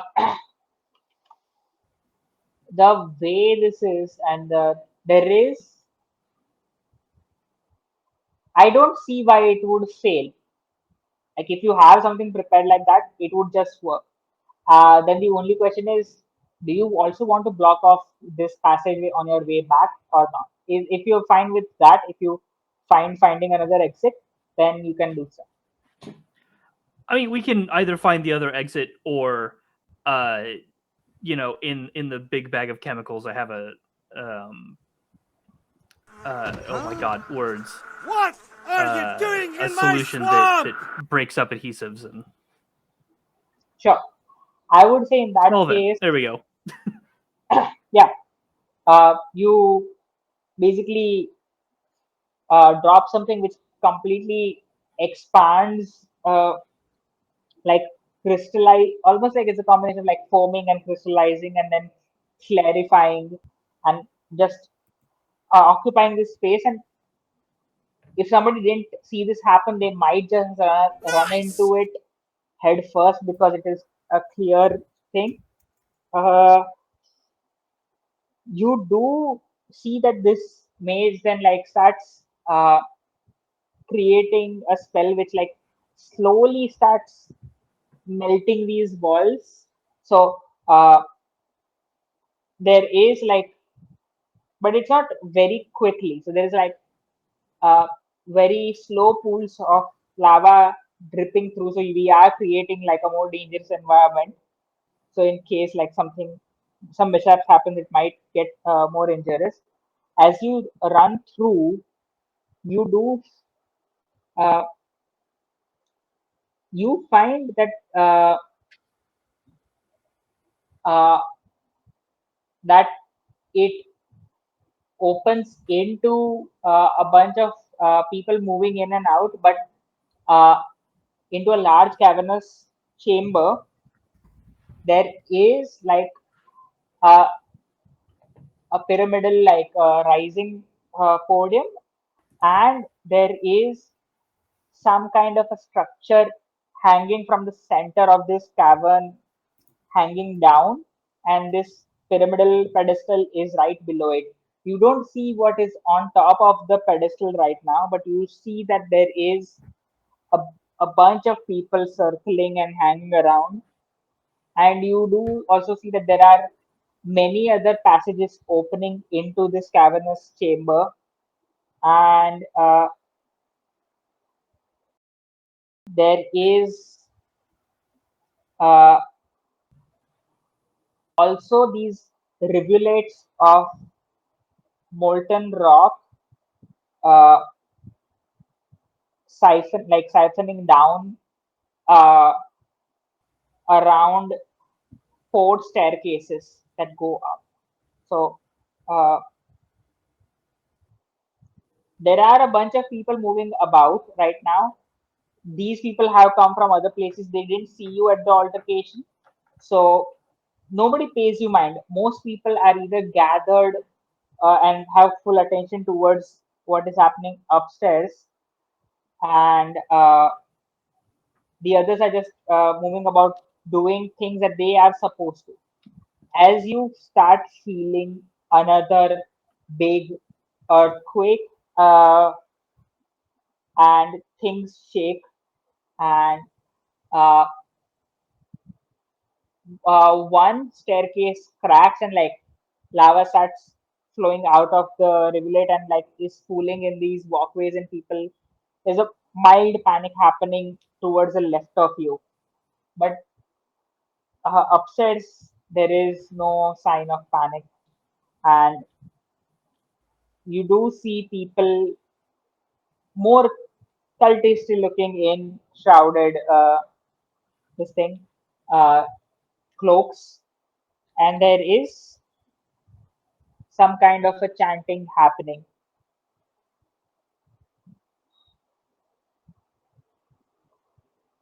Probably uh,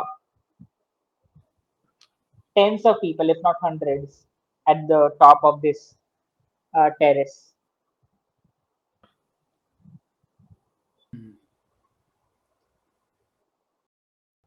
Do we see any of the radioactive material we had encountered before? Here, no, but you do see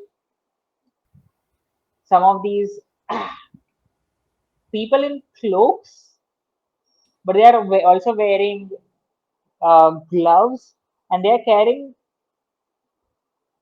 something else in tiny boxes. Like they are carrying something else to the top. What's Would in the my box? character have a Geiger counter? I would say one, like knowing that there were people involved, one of you will be carrying a Geiger counter. I would say no, not radioactive. Hmm. How far away are we from the boxes? Can we like check what's in them, or Do you want to just grab hold of one of them and check.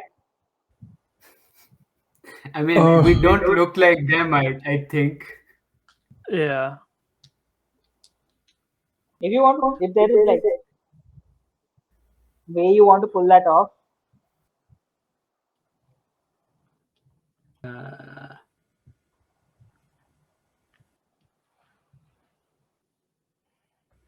I would like to.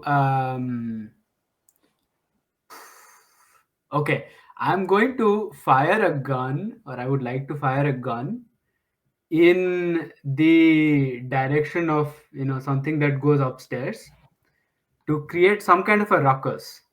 Now, the bullet itself, it may lodge in the walls or it may ricochet, I don't know. But I'm trying to create a ruckus and I'm trying to see if there is a trajectory that does this.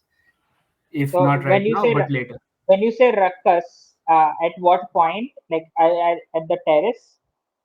At the terrace, at the top, where you said there are people, but they seem to be calm, even if there is lava flowing and so on. So Um, then there's an full earthquake happened, right? Like for a few seconds. So they have come through that.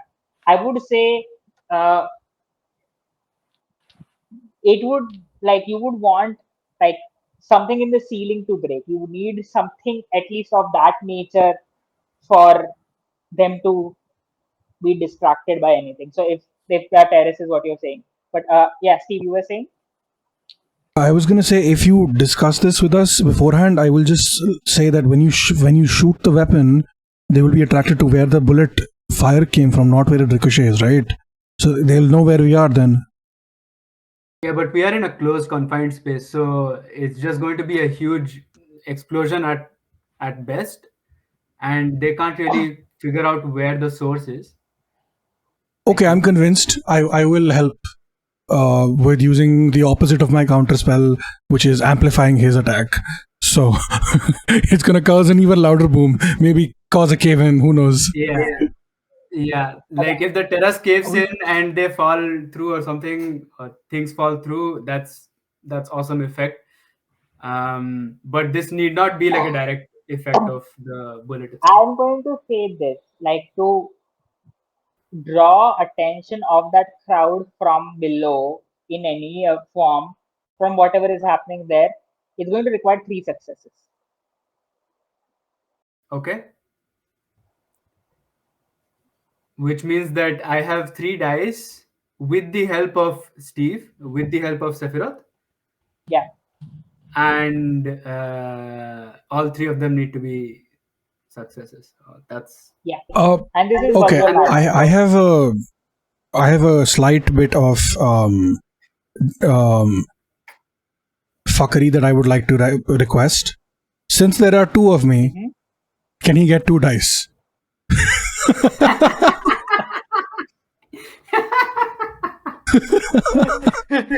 use the paradox to counter paradox. Yes, I approve. Okay, here I'll say this. Why don't okay? This is the deal that I'll cut. Steve, you roll two d20, uh, and whichever is more on the extreme, that is your roll.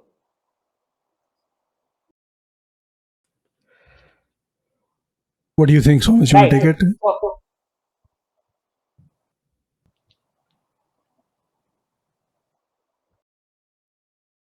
Do you think that's a good deal, Swamiish? Do you want to take it? I don't really understand. What do you mean by whichever is more on the extreme? so if uh, so this is not take higher or take lower. This is like if Steve rolls a 2 and a 14, we take 2. If Steve rolls a 6 and a 17, we take Understood. 17 because 17 is closer to 20 and 2 is closer to 1. Right. But this is also like, isn't this either coincidental or vulgar magic? No, this is vulgar. This is definitely vulgar. So that die becomes your third die. Ah, I see. Okay. Okay. Um, Steve, I don't think like, do you want to help in this manner or not? Uh, I think I'm okay either way. Swamish, you're the one casting, so what do you prefer? Yeah, it doesn't seem like there is much of a difference between these two.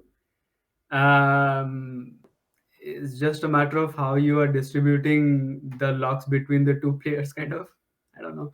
Yeah. But yeah, maybe it makes sense that you do 2d20 and I do 2d20, and maybe like then it Yeah. doesn't seems Yeah. more fair. I don't know. Swamish, you are looking for high rolls, right? Right. And Steve, you are also looking for high rolls, but you want it to be closer to the XP. Right. 2d20, yeah. Yeah.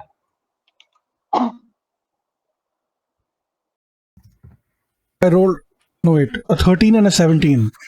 Okay. Oh, I failed on both. I failed on both. I am 9 and 6. Damn it. Okay, do I get paradox? Do I get them noticing us? Did you roll anything about 19? No. Okay, then you're cool.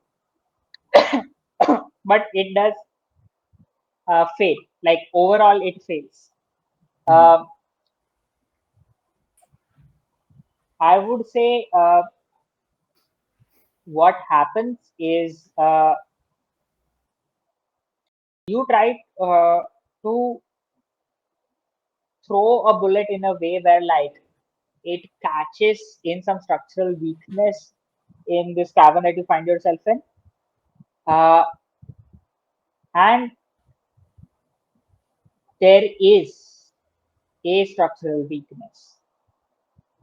Did you roll a 13? No, right? Rolled a 13 and a 17. Yeah. Swamish, you didn't, right? No. I I actually will rolled a give 13 earlier when we rolled one die each. right. Okay, I think the 13 because it has come up and it is settled. One insight I'll give you. Oh, these people are also trying to break a structure, but it's more below. Right. But you do manage to get a shot, and it ricochets in a way and uh, does break off a loose uh, rock outgrowth from the ceiling, and it does crash. But it crashes next to the a few people carrying these boxes up on the ceiling, and so the same uh, uh, staircase where there was like a broken throw of lava slowly pooling into the walkways around. The box tips over, and there is something dark that spills out that you can only see in contrast with the orange hue here, and it falls a few 100 feet away from you, like uh, some black inky mass just falls, and it seems like pooling like liquid, like around it, but it just keeps growing, like um uh like a piece of messy rotten garbage with like uh fluid from a rotting thing coming out, but it doesn't stop. The puddle just keeps growing and growing and growing, and it comes in contact with the cooling lava, and it starts sizzling there, and small beads of black smoke start rising where the thing from the box meets the lava. Oh, well, we got to take care of that. That's probably what they are trying to create. Yeah. How far? Okay, the point where this pin meets lava. How far away is that from our current position? I would say about like a short run away, like you can just run next to it. Uh, Is Like, it? Could you want to could throw something at it? Yeah, could I throw something at it from where I am, basically? I would say you'll have to move a little forward, but yeah, you can. Okay. Yeah, I have like a canisters of liquid nitrogen that I want to throw into this and like super cool the lava around it. So that Okay. it no longer has like so that it's no longer like flowing and it's just a solid sediment rock. Uh, roll with caution and advantage. So roll 2d20 with caution. All right, what do we got? 7 and a 4, 2 successes. So you picked a very appropriate thing, because actually, like, you are freezing the lava. That's important, but like liquid nitrogen, like, still would not be able to, like like liquid nitrogen isn't as cool as the lava is hot. The lava would still be pretty hot, but what you do manage to cool is the thing that fell down, and it does look like some kind of biological matter, and you did good freezing it, but you also do sense that this is unnatural, even in your sense of unnatural. There is something very odd about it, and it is not a problem right now. You have, like, but after a point, this is something which will need to be taken care of. Maybe not by you, but if, yeah. Can we identify You mentioned what at the you go. we can't? Sephiroth, We don't know why- what the organic matter is, do we? you can roll. I think with you particularly, I would say, uh, just roll a d20 and take the higher one.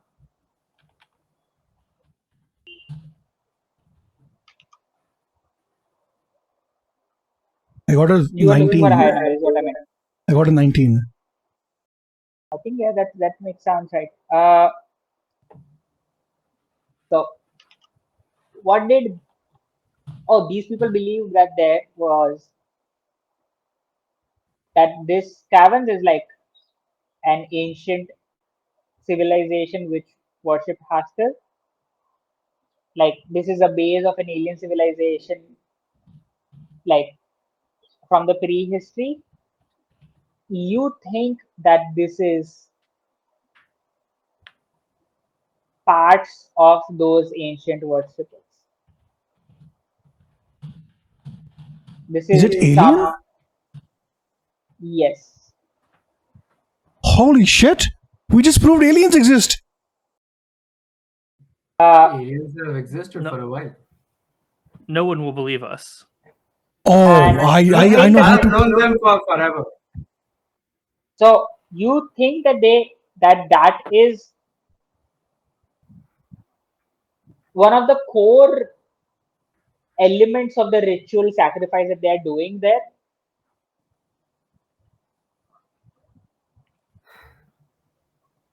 Okay, I have a question.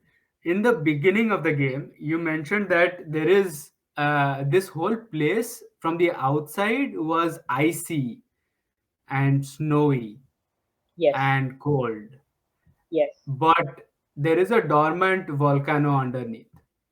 yes, And now we are seeing that, we can kind of use cold against or temperature against this organic thing, this alien. Um, so essentially, these people, my understanding is that these people are probably like heating it up or something to thaw it back to life and Is this so a on. global These warming slaves of thing? Asper. No, this is just one cabal trying to do this, I guess. But at the same time, there is, some, for whatever reason, the environment outside is very cold. So if we, channel that energy in somehow, okay, my character would be thinking channeling that energy, but it could just mean, breaking open this mountain or something. Then I think we can, freeze it back to what it is. Not sure. Okay. There is these. Okay, I have thought about this. There is a reason I put volcanoes and Antarctica, and I didn't put it. They are there, but uh, no, I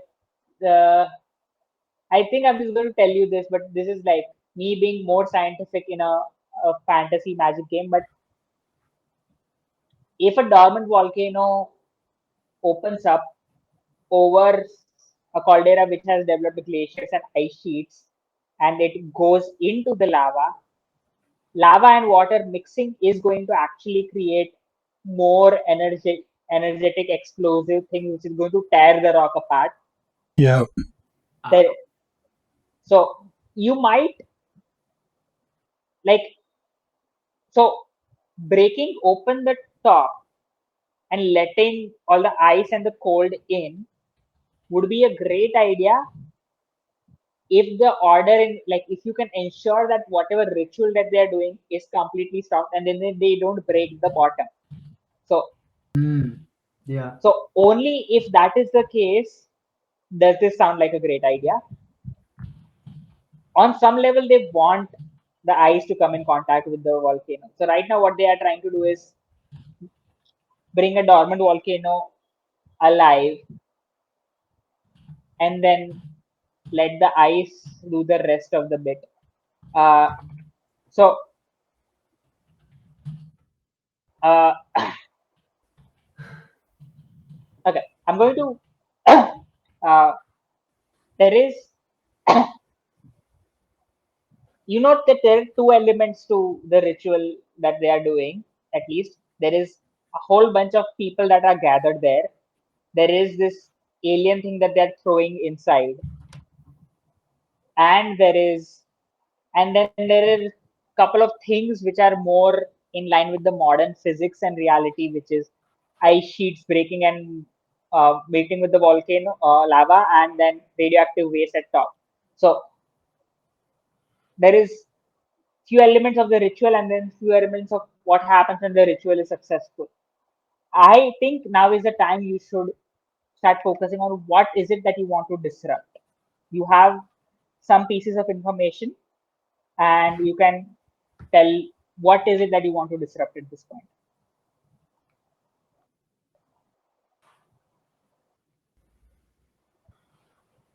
I guess if it's one ritual that all of these people are trying to try to perform, then disrupting that ritual is the main objective, the way I see it. But What do you think? then you should get on top of the terrace. What do the others think? Okay, I have another stupid idea.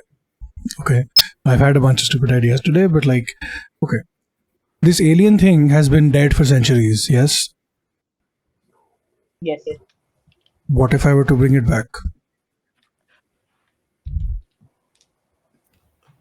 That's exactly what they are trying to do, right? They are trying to throw it into lava to cause a reaction. Yeah, that would be interesting. That could be something. Only thing is, we don't know if this alien thing is actually friendly or not, which is what I'm worried about. We don't know, which is we could the bring best it back part about and doing this. right, we could bring it back and potentially this could be what causes the apocalypse. But basically, we are here to stop the apocalypse.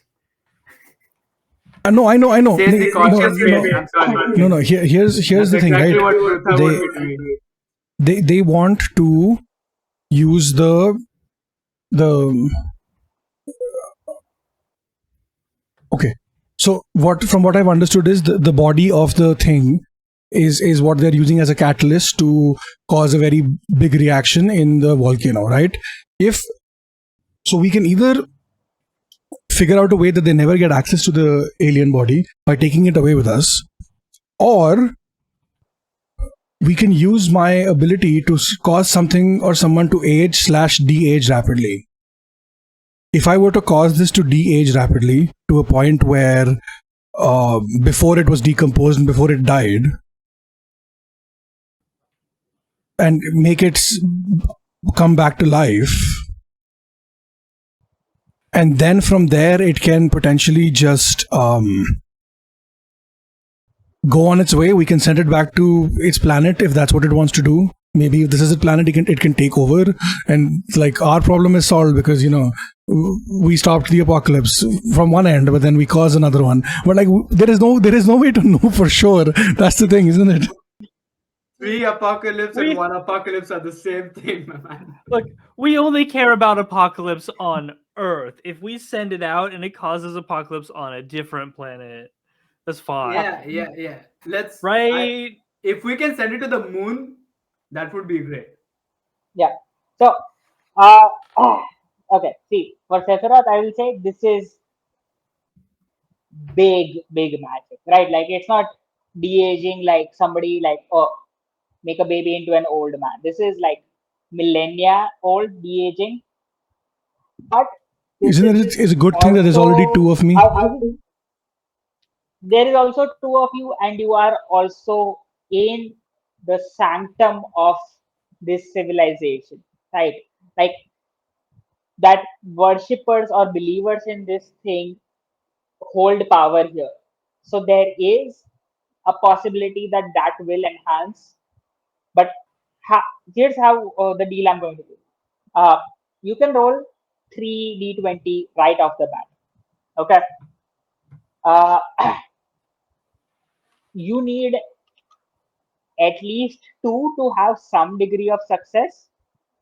For every, you can take an additional d20 die for by reducing What are you doing in my swamp? threshold of your paradox by 2. This is like basically letting these cultists witness your magic and like believing in it, but there is also like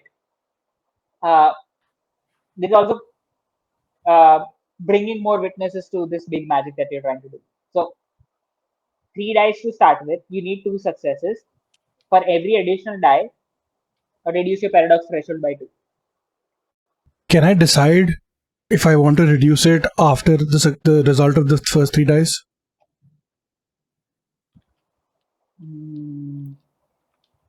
Nah, I think that would be like no, that's the risk and reward. Like Yeah. because that the more die you roll, the higher the risk of paradox as well. That's why it's a. All right. Don't let me tell you what to do, but also do it. Right. I feel like okay. So immediately I'm just gonna I want to like sort of role play this as well. So I'm just gonna put my hand on the thing, the alien, whatever, and then I'm gonna turn back to look at the 2 of my friends and 3 of my friends, I guess, and be like, I can bring it back. I know I've been out of it. I know we have been out of it, and I gesture to my invisible companion that the 2 of you can't see at all. But I can bring this thing back. Maybe when they see their creation alive and well, they decide to stop trying to cause the apocalypse. Either way, we bring back an ancient civilization being. It could be grateful and decide to not destroy everything. Because the alternative is we fight our way through these cultists, and I don't know if we're strong enough to do that. So you want to fight our way through this alien instead with the cultists? We don't know. It's a 50-50 chance that it's good or bad. The cultists are most definitely bad. The other option is, and here's the other option that I was thinking, I could just de-age the entire cultist population, turn them all into babies. That gives us another 30 years before they try to attempt this again. So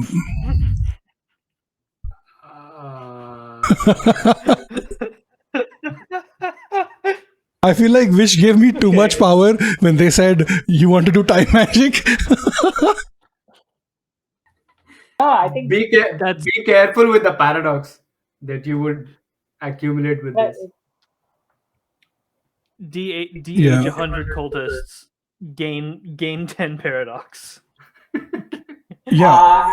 de-aging Also- 10 cultists by also- 30. And yeah, Also, anytime somebody tries to resurrect something ancient, that thing is always benevolent to the people that resurrected it, right? Yeah. That's how the trope goes. Yeah. Okay, the more we talk about it, the more I feel like this is a very bad idea. Steve, it's It's just a very- your, I it's love just, it. it's just your call. Okay, it's a So Brutha is obviously going to be like that cautious mage who doesn't approve of this, but I love this. Swamish loves this. Oh, same. The alchemist, 100%, like, not on board with what you were doing. Yeah. Tensei, I fucking love this. This is great. Okay. Yeah. But just as a whatever Wish, if I were to turn all the cultists into babies, what would the threshold for that be? Assuming that would be a lot easier than resurrecting a millennia old, right? I mean, I would say it's kind of similar because, like, I mean, I'm going to use the same rules because, Okay. yeah, like, wow, yes, they are trying to do two different things, but at the end, like the narrative consequences, like disruption of the ritual on a similar level. So that's why I'm going to keep the rules the same. Fair enough. Okay. How about this? What if I roll the 3d20 first, see if it succeeds or fails, and then decide which one I'm doing? All right. So, but are you just rolling 3? Fuck it, we'll do 4. All right. So you need uh, you need 7 or above for successes, and you ideally you want between 7 and 16.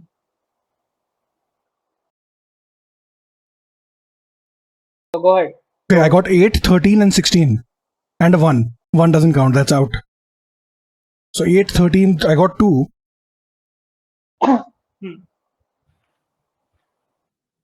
So no Holy paradox. shit. Great. Holy shit. I actually did it. Hell yeah. Yeah. So here's what happens. Okay,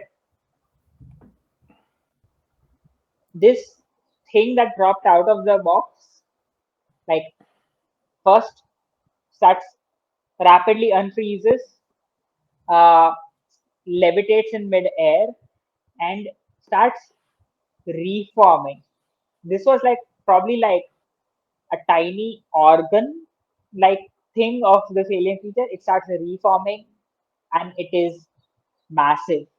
And it starts coming out as this, like, what just seems to be looks as black, but there is like slight iridescent glow to it. It starts forming this leathery skin.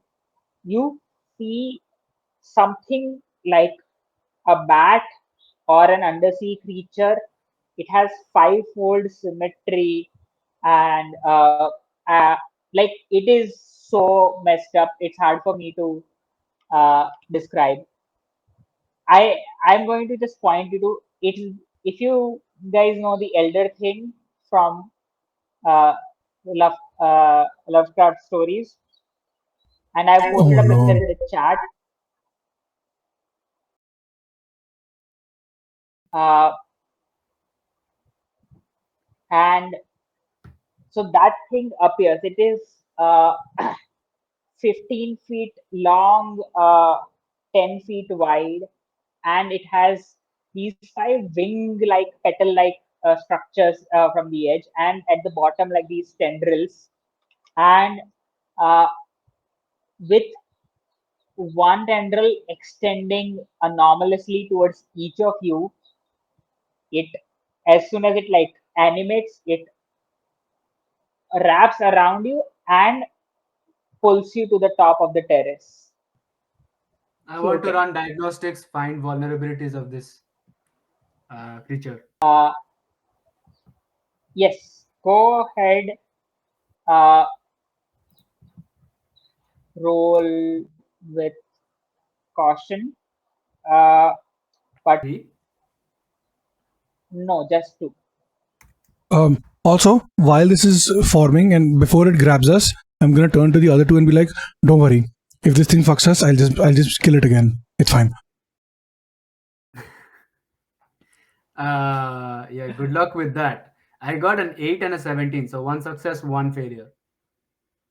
I would say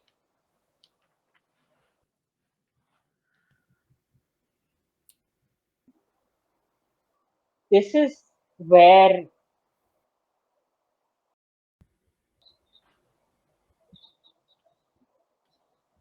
coherent, like, so this doesn't happen. The word coherent doesn't tell you there is no weaknesses. The coherent is just mute. It is just stuck in processing. Yeah, You are I'm talking not about surprised. you are Yeah, talking about the coherent analyzing something which is older than itself. yeah. Older than Uh, anything that it has ever encountered, I guess. yes. But it's still organic. It's still something like Ha. with So, life. but what, like, so it's not completely useless, but I feel like Rutha's instinct about what is vulnerable here, treating it like a creature, is better than asking a computer, behold, Right. this. So that is where you are at, but you are still grabbed by it. Hmm. Uh, Steve, what were you saying? I was just saying that I can just cast the ritual again to age it again to cause it to die. Like it's no biggie, right? I did it once. I can do it again. It's fine if it comes to that. Yeah. You were lucky once, you will be lucky again. I mean, And I will tend to help you with that. right now I'm not doing anything. I'm waiting to see what it does first. Okay. Uh, and it just floats, holding the 3 of you there, and you see dozens of heads turn towards this creature as it rises there, and you see that there is like what this group of cultists, like there is mostly these are like cloaked cultists, but there is a few scattering of witches mixed in, and they were preparing what looked like a stone crucible where they were dumping these organs in, and like they were about to start uh they were like, it's like a large uh, thing to churn these organs, and they were like every time they were making a little progress, the whole mountain was shaking.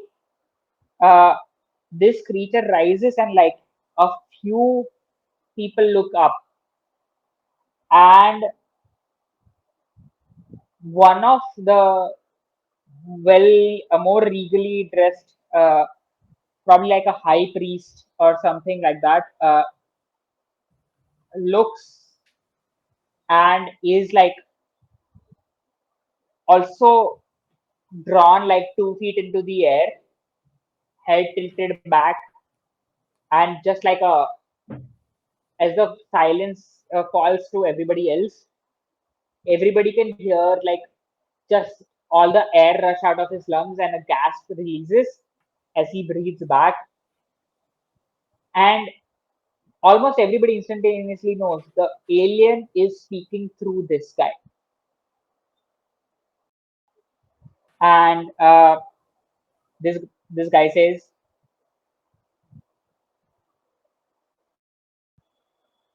"This is a false temple. There is nothing buried here besides my kin. There is nothing here to be awakened. That you are worshipping a false god that we came here looking, searching for, and died on this rock. Leave us be. Leave us be quiet, undisturbed in the end of my civilization. Don't disturb any further." So And same, like you won't disturb us either. We just leave each other alone. We're all cool. I lied here dead until awakened by one of you. My innards cowed and about to be churned to break open this rock. I don't have a say in this. And this is still it's the cultists who are doing this. So this is still the alien speaking through it. So this is the response you get. Uh, all the cultists starts like whispering amongst themselves, and there is a definitely like a, a break in confidence that has happened here. So uh, you are sure like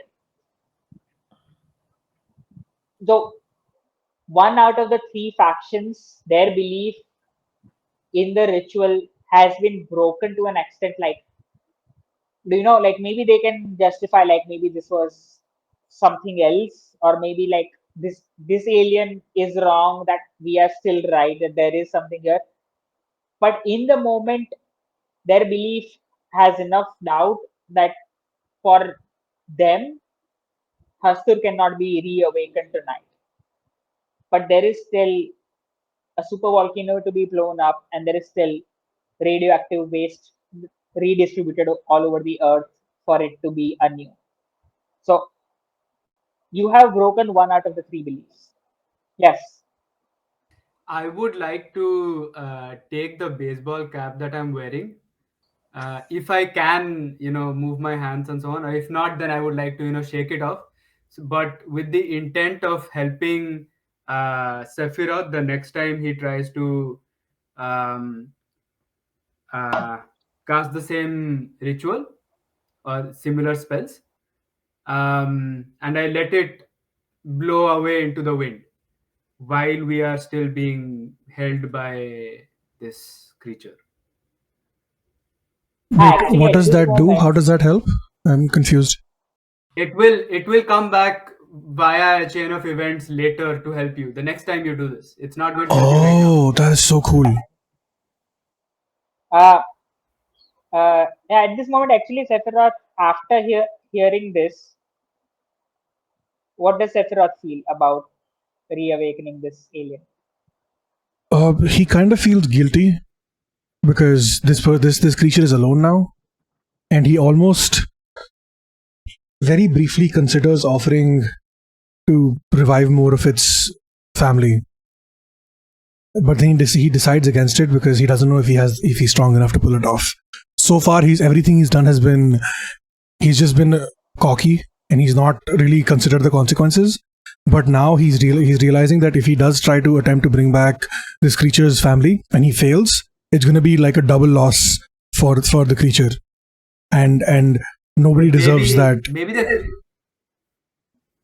maybe the creature or the family of the creature would like to help us in our quest. Yeah, true. But I think so. What is the deal with paradoxes? Is there a way to like reverse it eventually over time, or is it permanent?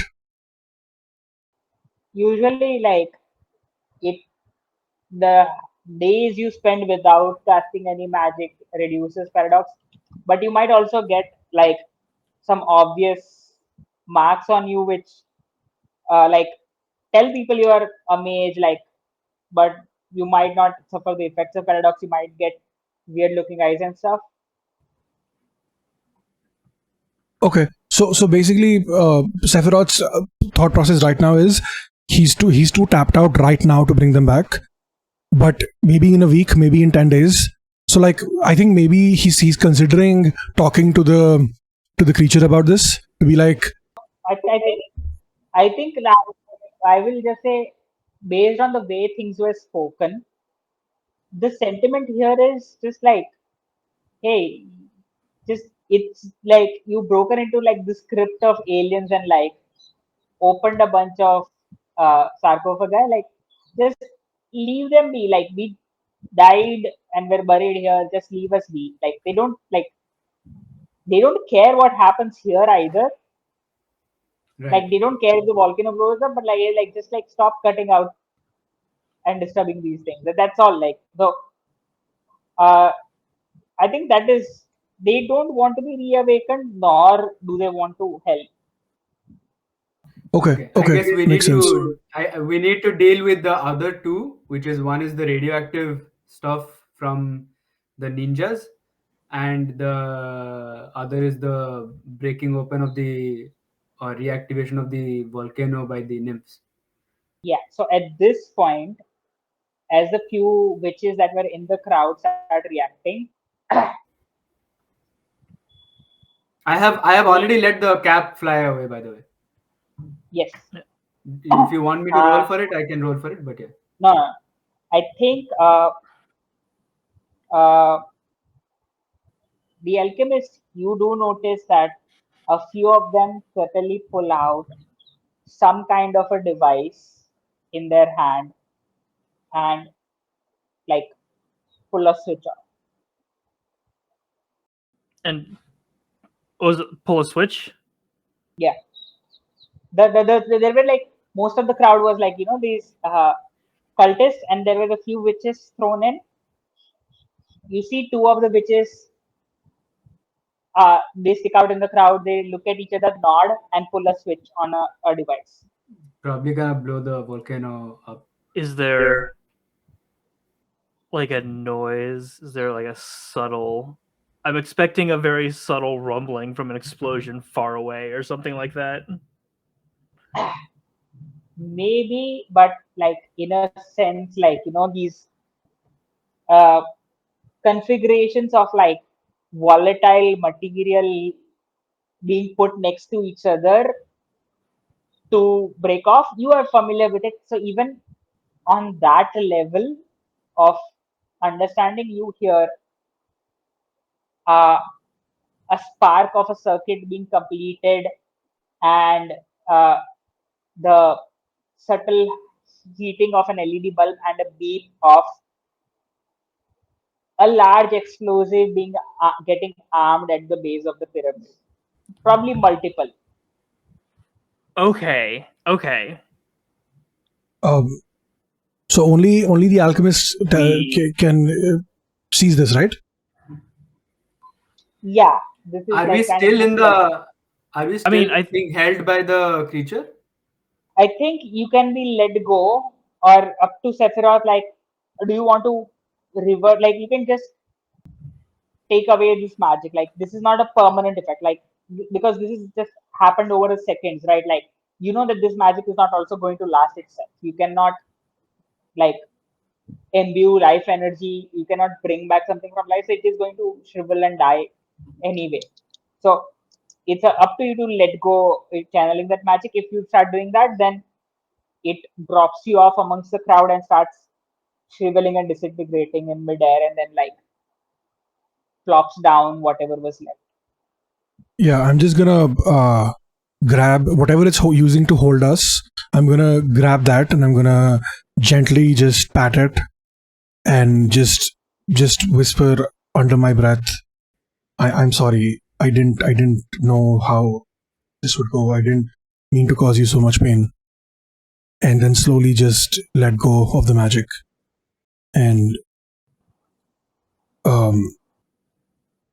yeah.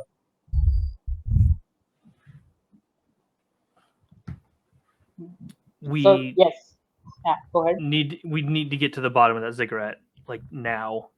Yeah. I think they just armed an explosive that can't be good. Do you have any of those nuclear? Not nuclear. Those what's it called? The hydrogen freezing things. Oh yeah, I got I got liquid nitrogen, I got liquid neon, I got liquid helium if you want something really extreme. Like, yeah. Do you think you could freeze the bomb or whatever they've armed? If it doesn't freeze it, it'll fuck it up. Yeah. I think that's a good plan. You could try to freeze it, or I could try to stop, slow down time again. Whichever works really at this point. Just yeah, I am mostly tapped out. Oh, no, wait, let me rephrase. We are mostly tapped out. And I'm still talking in the third person because I still see a second version of me, which neither of you do. And I'm you know what? Actually, further, I'm just gonna look at the little kid, and gesture to him and be like, "This is me, by the way." Brutha is a little scared. The alchemist looks at the empty space Like for a little bit, who are you talking too to? long. Just, yeah, okay. Okay. So how do we resolve this? So let's say who's doing what? Okay, I think what the alchemist is taking the lead on the action. You are providing. You want everyone to freeze the nitrogen, like with the liquid nitrogen, these bombs. There is multiple of them, so you'll have to spread out. So I would say if that is the course of action that everybody is taking, then everybody can take one canister. But how are you ensuring that you get to that point where there is that thing armed and there will probably be defenses or something? So just describe what you want to do as an action, and I will say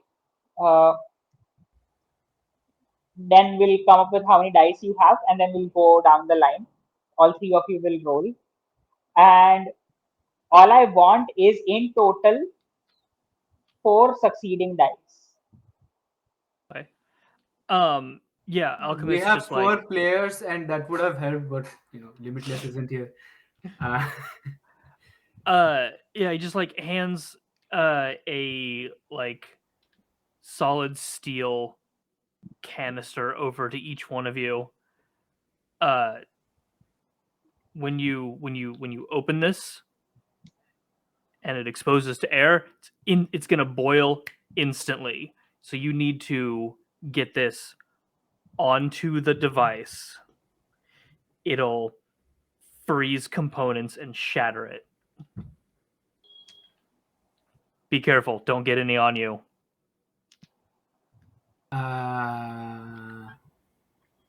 I would like to. I don't know if there's initiative or something. Is there initiative? So let's go with the alchemist first. Yes. How are you? I think you are providing the main course of action, and I would say this is your belief in manipulating this matter and expanding it out is the thing. I will just say roll 3 d20 with caution, because this is kind of coincidental. 2 successes. 2 successes. Now Uh,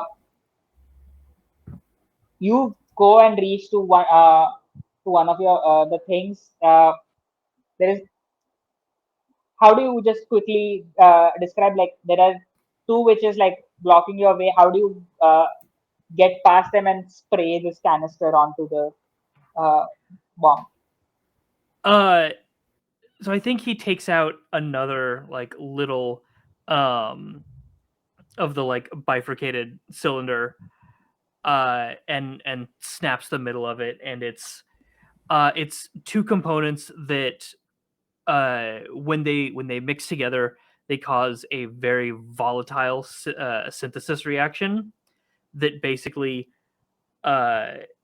superheats and then forces out into just a bunch of kinetic energy. So it's essentially like break the middle of it, toss it into the middle of those two, and then it violently heats up, and it's just And a you very quick burst and you of slide past heat that and force. explosion, and you uh, spray as like this sheen of ice from the water vapor covers the bomb, and all the electronics like stop working on one of them. Yeah, what is Brutha doing to get there in time and get past these people? Brutha would be using his implants to scan what exists as barriers and chart the most likely, least the trajectory with least defenses, like just the right path to take while they are trying to come and Okay. attack you, Uh, and so, it's just slide past with the best path possible. uh, roll 2d20 with caution.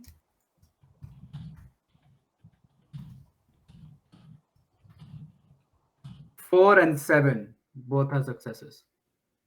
All right. So uh, you basically get a parkour trajectory from the top of the terrace tracked out, and one of them is saying, "Go run down the uh, parapet of the terrace and then jump off at this point." And you just blindly jump like 30 feet down. As the thing is, there is some cultists they start fighting amongst themselves after this revelation, and some of them gets pushed off.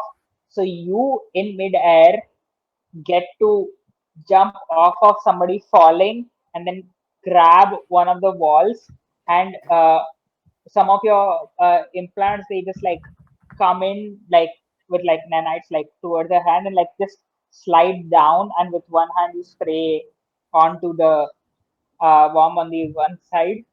uh, and finally Sephiroth, uh, how are you reaching to your bomb? Uh, okay. So for me, I think there is very limited stuff I can do to succeed. But what I'm thinking is maybe in the heat of the moment, I instead of slowing down time, I figure out a way to speed myself up where I can run faster. Or when I'm running at the same speed, but time around me is moving slower, which is the same thing, I guess. So basically, just using bullet time again, but instead of targeting a certain creature or object, I'm targeting the space around me, which basically, if you look from outside, it looks like I'm the fucking Flash at this point. So that's I'm manipulating all of that if possible. That's the plan. Sure. Go ahead, roll 2d20, and this is with vulgar, so this is audacity.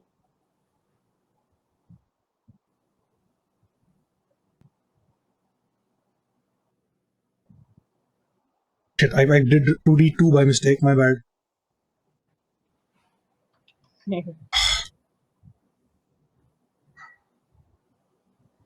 Okay, a 4 and a 19. Okay, one of them succeeds, but it also means It's a paradox. Yeah. paradox that flanks. So yes, I think as you would stop, like you would like basically everything that like feeling like a sudden hit of nausea and like all the fluids in your body just like accelerating and decelerating at that level, like that still hits you. Like you have not done this yourself, so you manage to do it, but just after you do it, you're like hunched over and heaving. Uh, and but yes, all of the devices that were there, they are stuck. The last one to be had 7 seconds left in the explosion to take place, and you guys managed to stop it for now. Of course, somebody can come in, fix it, and rearm it. But the witches have a bigger problem to deal with, as breaking through one of the entrances is a large, humongous uh, penguin, which is just like uh, swiping through a whole bunch of witches, and then they are summoning these lava monsters to fight. And like basically the whole uh, thing devolves into just fixing these infighting. The you can take care of the bomb or something, and then also get on top and break one of the cranes or something, or like just call for some military to show up in the next 6 to 8 hours to be like, hey, there were acts of ecological terrorism going on here. Like, can you please draw your attention or something? But nothing that cannot be fixed will not happen by the morning. So uh, you get out, reach at the side of the mountain, see these two uh, peaks onto your right as the sun just peaks above the horizon for a few minutes before it's going to set itself back down. Uh, the the white of the snow and the blue of the ocean, very vibrant and alive in front of you. Uh, as the morning that was supposed to not happen, covered underneath the clouds of volcanic plumes, has happened. The light of the sun has broken through and is hitting you. What do you do? I'm gonna. Wait. So we succeeded. Yes. Yes. Okay. I'm going. If you like, Swamish is enjoying this, but Brutha is pissed as fuck, and you see Brutha like talking to himself with a hand on his one side of his head, talking to himself apparently, or talking to somebody somewhere else, and cursing all like big time. That's all you see. Because he's very pissed with the coherent and with the kind of predictions that it was making. So right now he's just going to try to figure out what's wrong with all the AI predictions that he has been coming across.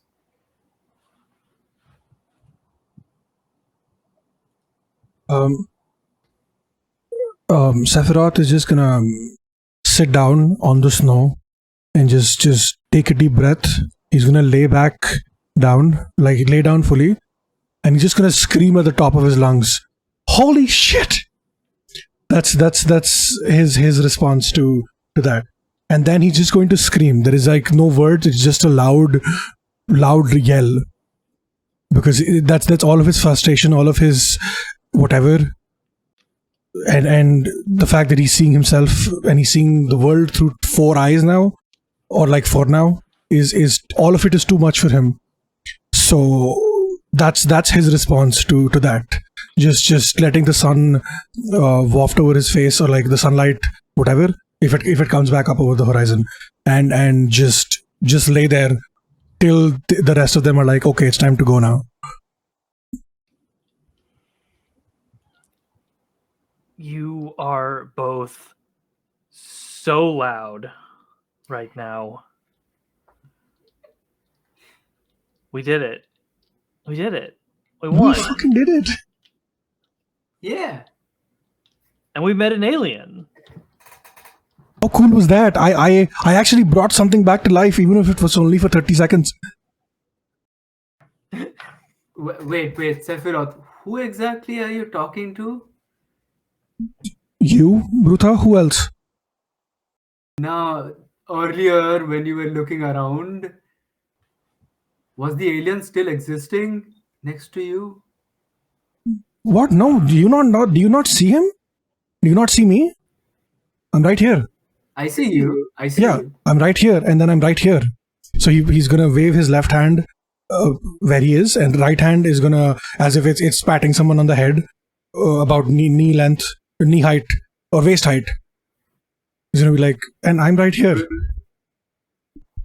Brutha is going to be like, oh fuck, something's wrong with these implants again. And he just walks away. Something is wrong with all of us. It's fine. Where's our helicopter? I'm gonna be honest. I am still expecting something to blow up. This is a happy ending. How is this a happy ending with Vish as DM? What is happening? Well, I'm still. Oh, things are blowing up. There is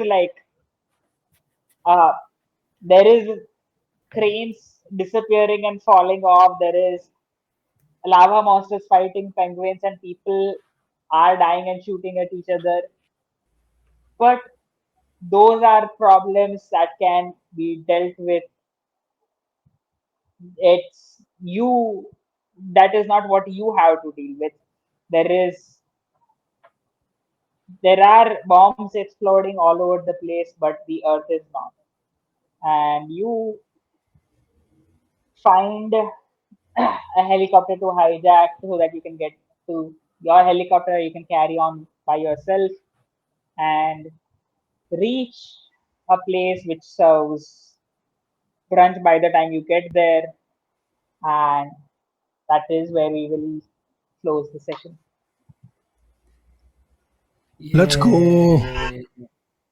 Yes. Hell yeah. We saved the world. Yes.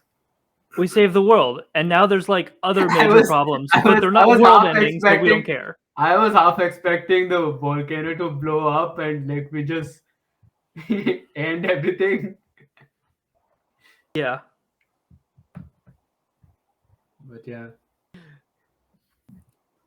We just got another big donation. $250 we've raised in the last 20. It's been 24 hours actually since I went live. Holy shit! I just saw that. Literally just. Yay. Yeah. Yeah. This is so cool. I'm going to be honest. I didn't think we would be able to raise 100 based on my previous charity streams. The last couple of months, it's been rough for everybody with like IRL stuff and shit that's been happening with the world. But I'm so grateful that we were able to do 250 at this point. It is, and we're at the halfway mark for this stream. Swamiish and Tensei, thank you so much for today. I had so much fun. Vish, thank you for running this game. Incredible GMing as always. I am so glad I get to play in your games. It is always such a vibe. Before like we do outros and stuff, I want to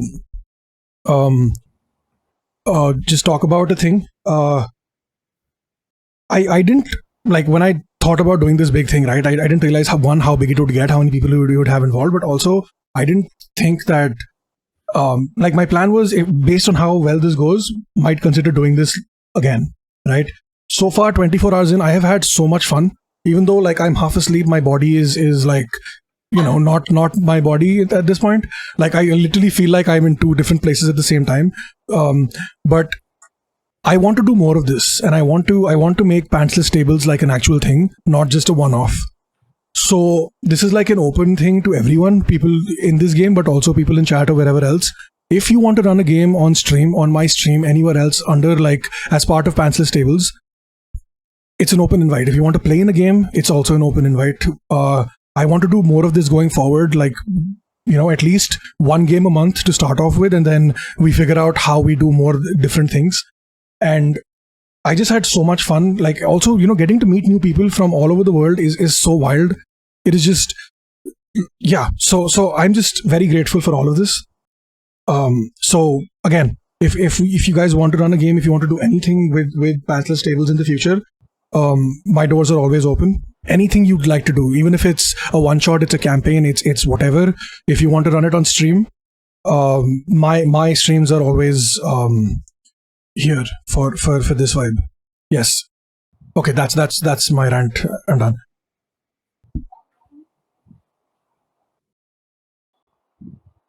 Yeah, I mean, thanks for organizing and hosting this. Like, I wouldn't have thought of like doing something like this. It's just like you just ask, and it's easy to say yes to things and like actually put things together. So it's, yeah. If you want, I'm happy to do this again. Uh, shall we start doing outros? Definitely. Yep.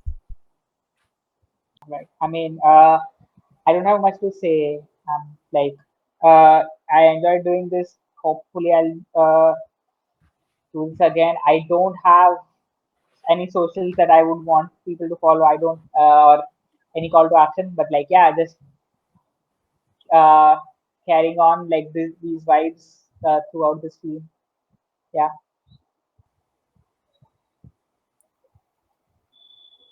I just want to say thank you so much for organizing, and Vish, you hosted an amazing game. I enjoyed it very much. I'm looking forward to joining all of you guys again to play. And yeah, good luck with getting more donations for this event and for more such events to come. So yeah, We're only halfway through. So yeah. yeah.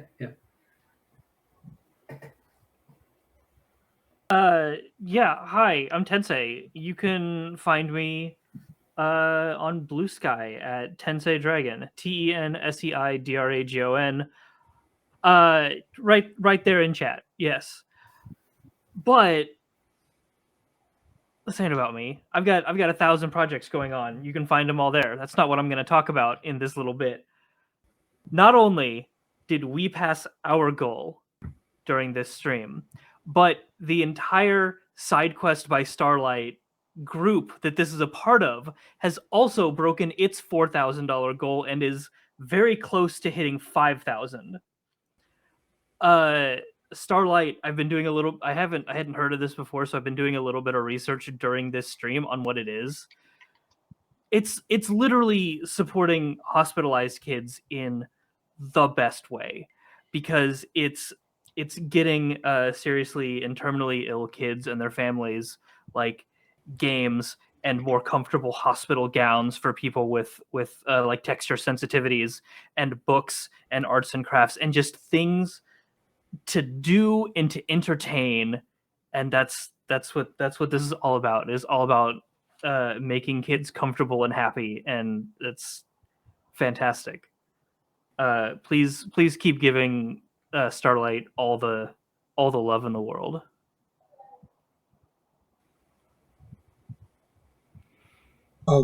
Thank you for saying that, and I really appreciate it. And thank you for being here and vibing. It means so much to me that we're able to do this for such a good cause. It just, especially with the connotations around September. It's like, there's like a lot of stuff that happens for me this month that I don't really like. So being able to give back to the community, to the kids, is a very big deal for me. So like I'm glad we could do this, and I'm glad that all of you were here for this adventure. It's been wild. Yeah, thank you, man. This is good work.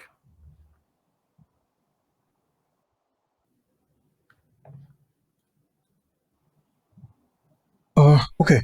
I'm gonna quickly take a break before our next game. Which, by the way, if you want to stick around, the next game is the finale for Tales of Fate, which is my longest running TTRPG campaign. I started playing D&D 1 year ago to the day tomorrow. There's a reason why I'm doing this event this weekend, even though Big Bad Con is the same weekend. But my first ever TTRPG stream or game was the first episode of the Tales of Fate. And today, a year later, we are doing the finale for the event, which is so fucking cool. It's finale for the first campaign of it anyway, because like I don't want this to end. But it's one of the things that I've been most proud of. We've done so much good shit in this game. From like one of our sessions had 2 different DMs at the same time, which like I don't think that has ever happened. So like I am extremely proud of that as well. I was one of the 2 DMs, so like it was my first time DMing as well. So if you want to stick around for that, for the ending, which is probably going to end in tears because like one of our closest teammates has betrayed us, so like it's going to be depressing, but like in the best possible way. But I get it. You guys have just played a game. People in chat are tired. Whatever. All of that is fine. But like, yeah. Again, thank you so much for being here, for running this, for playing this. I had so much fun. Like I'd say this for every games today, but like I didn't realize how much fun it would be to play with cool people. But also the system is also so cool. So like we got double advantage for that. Okay. Before I'm going to stop talking now, because I'm going to let you guys go as well. Again, Vish, thank you for running the game. Swamiish and Tensei, thank you for being excellent people to riff off of. Romsey, I'm sorry your internet was a pain in the ass, but I appreciate you regardless.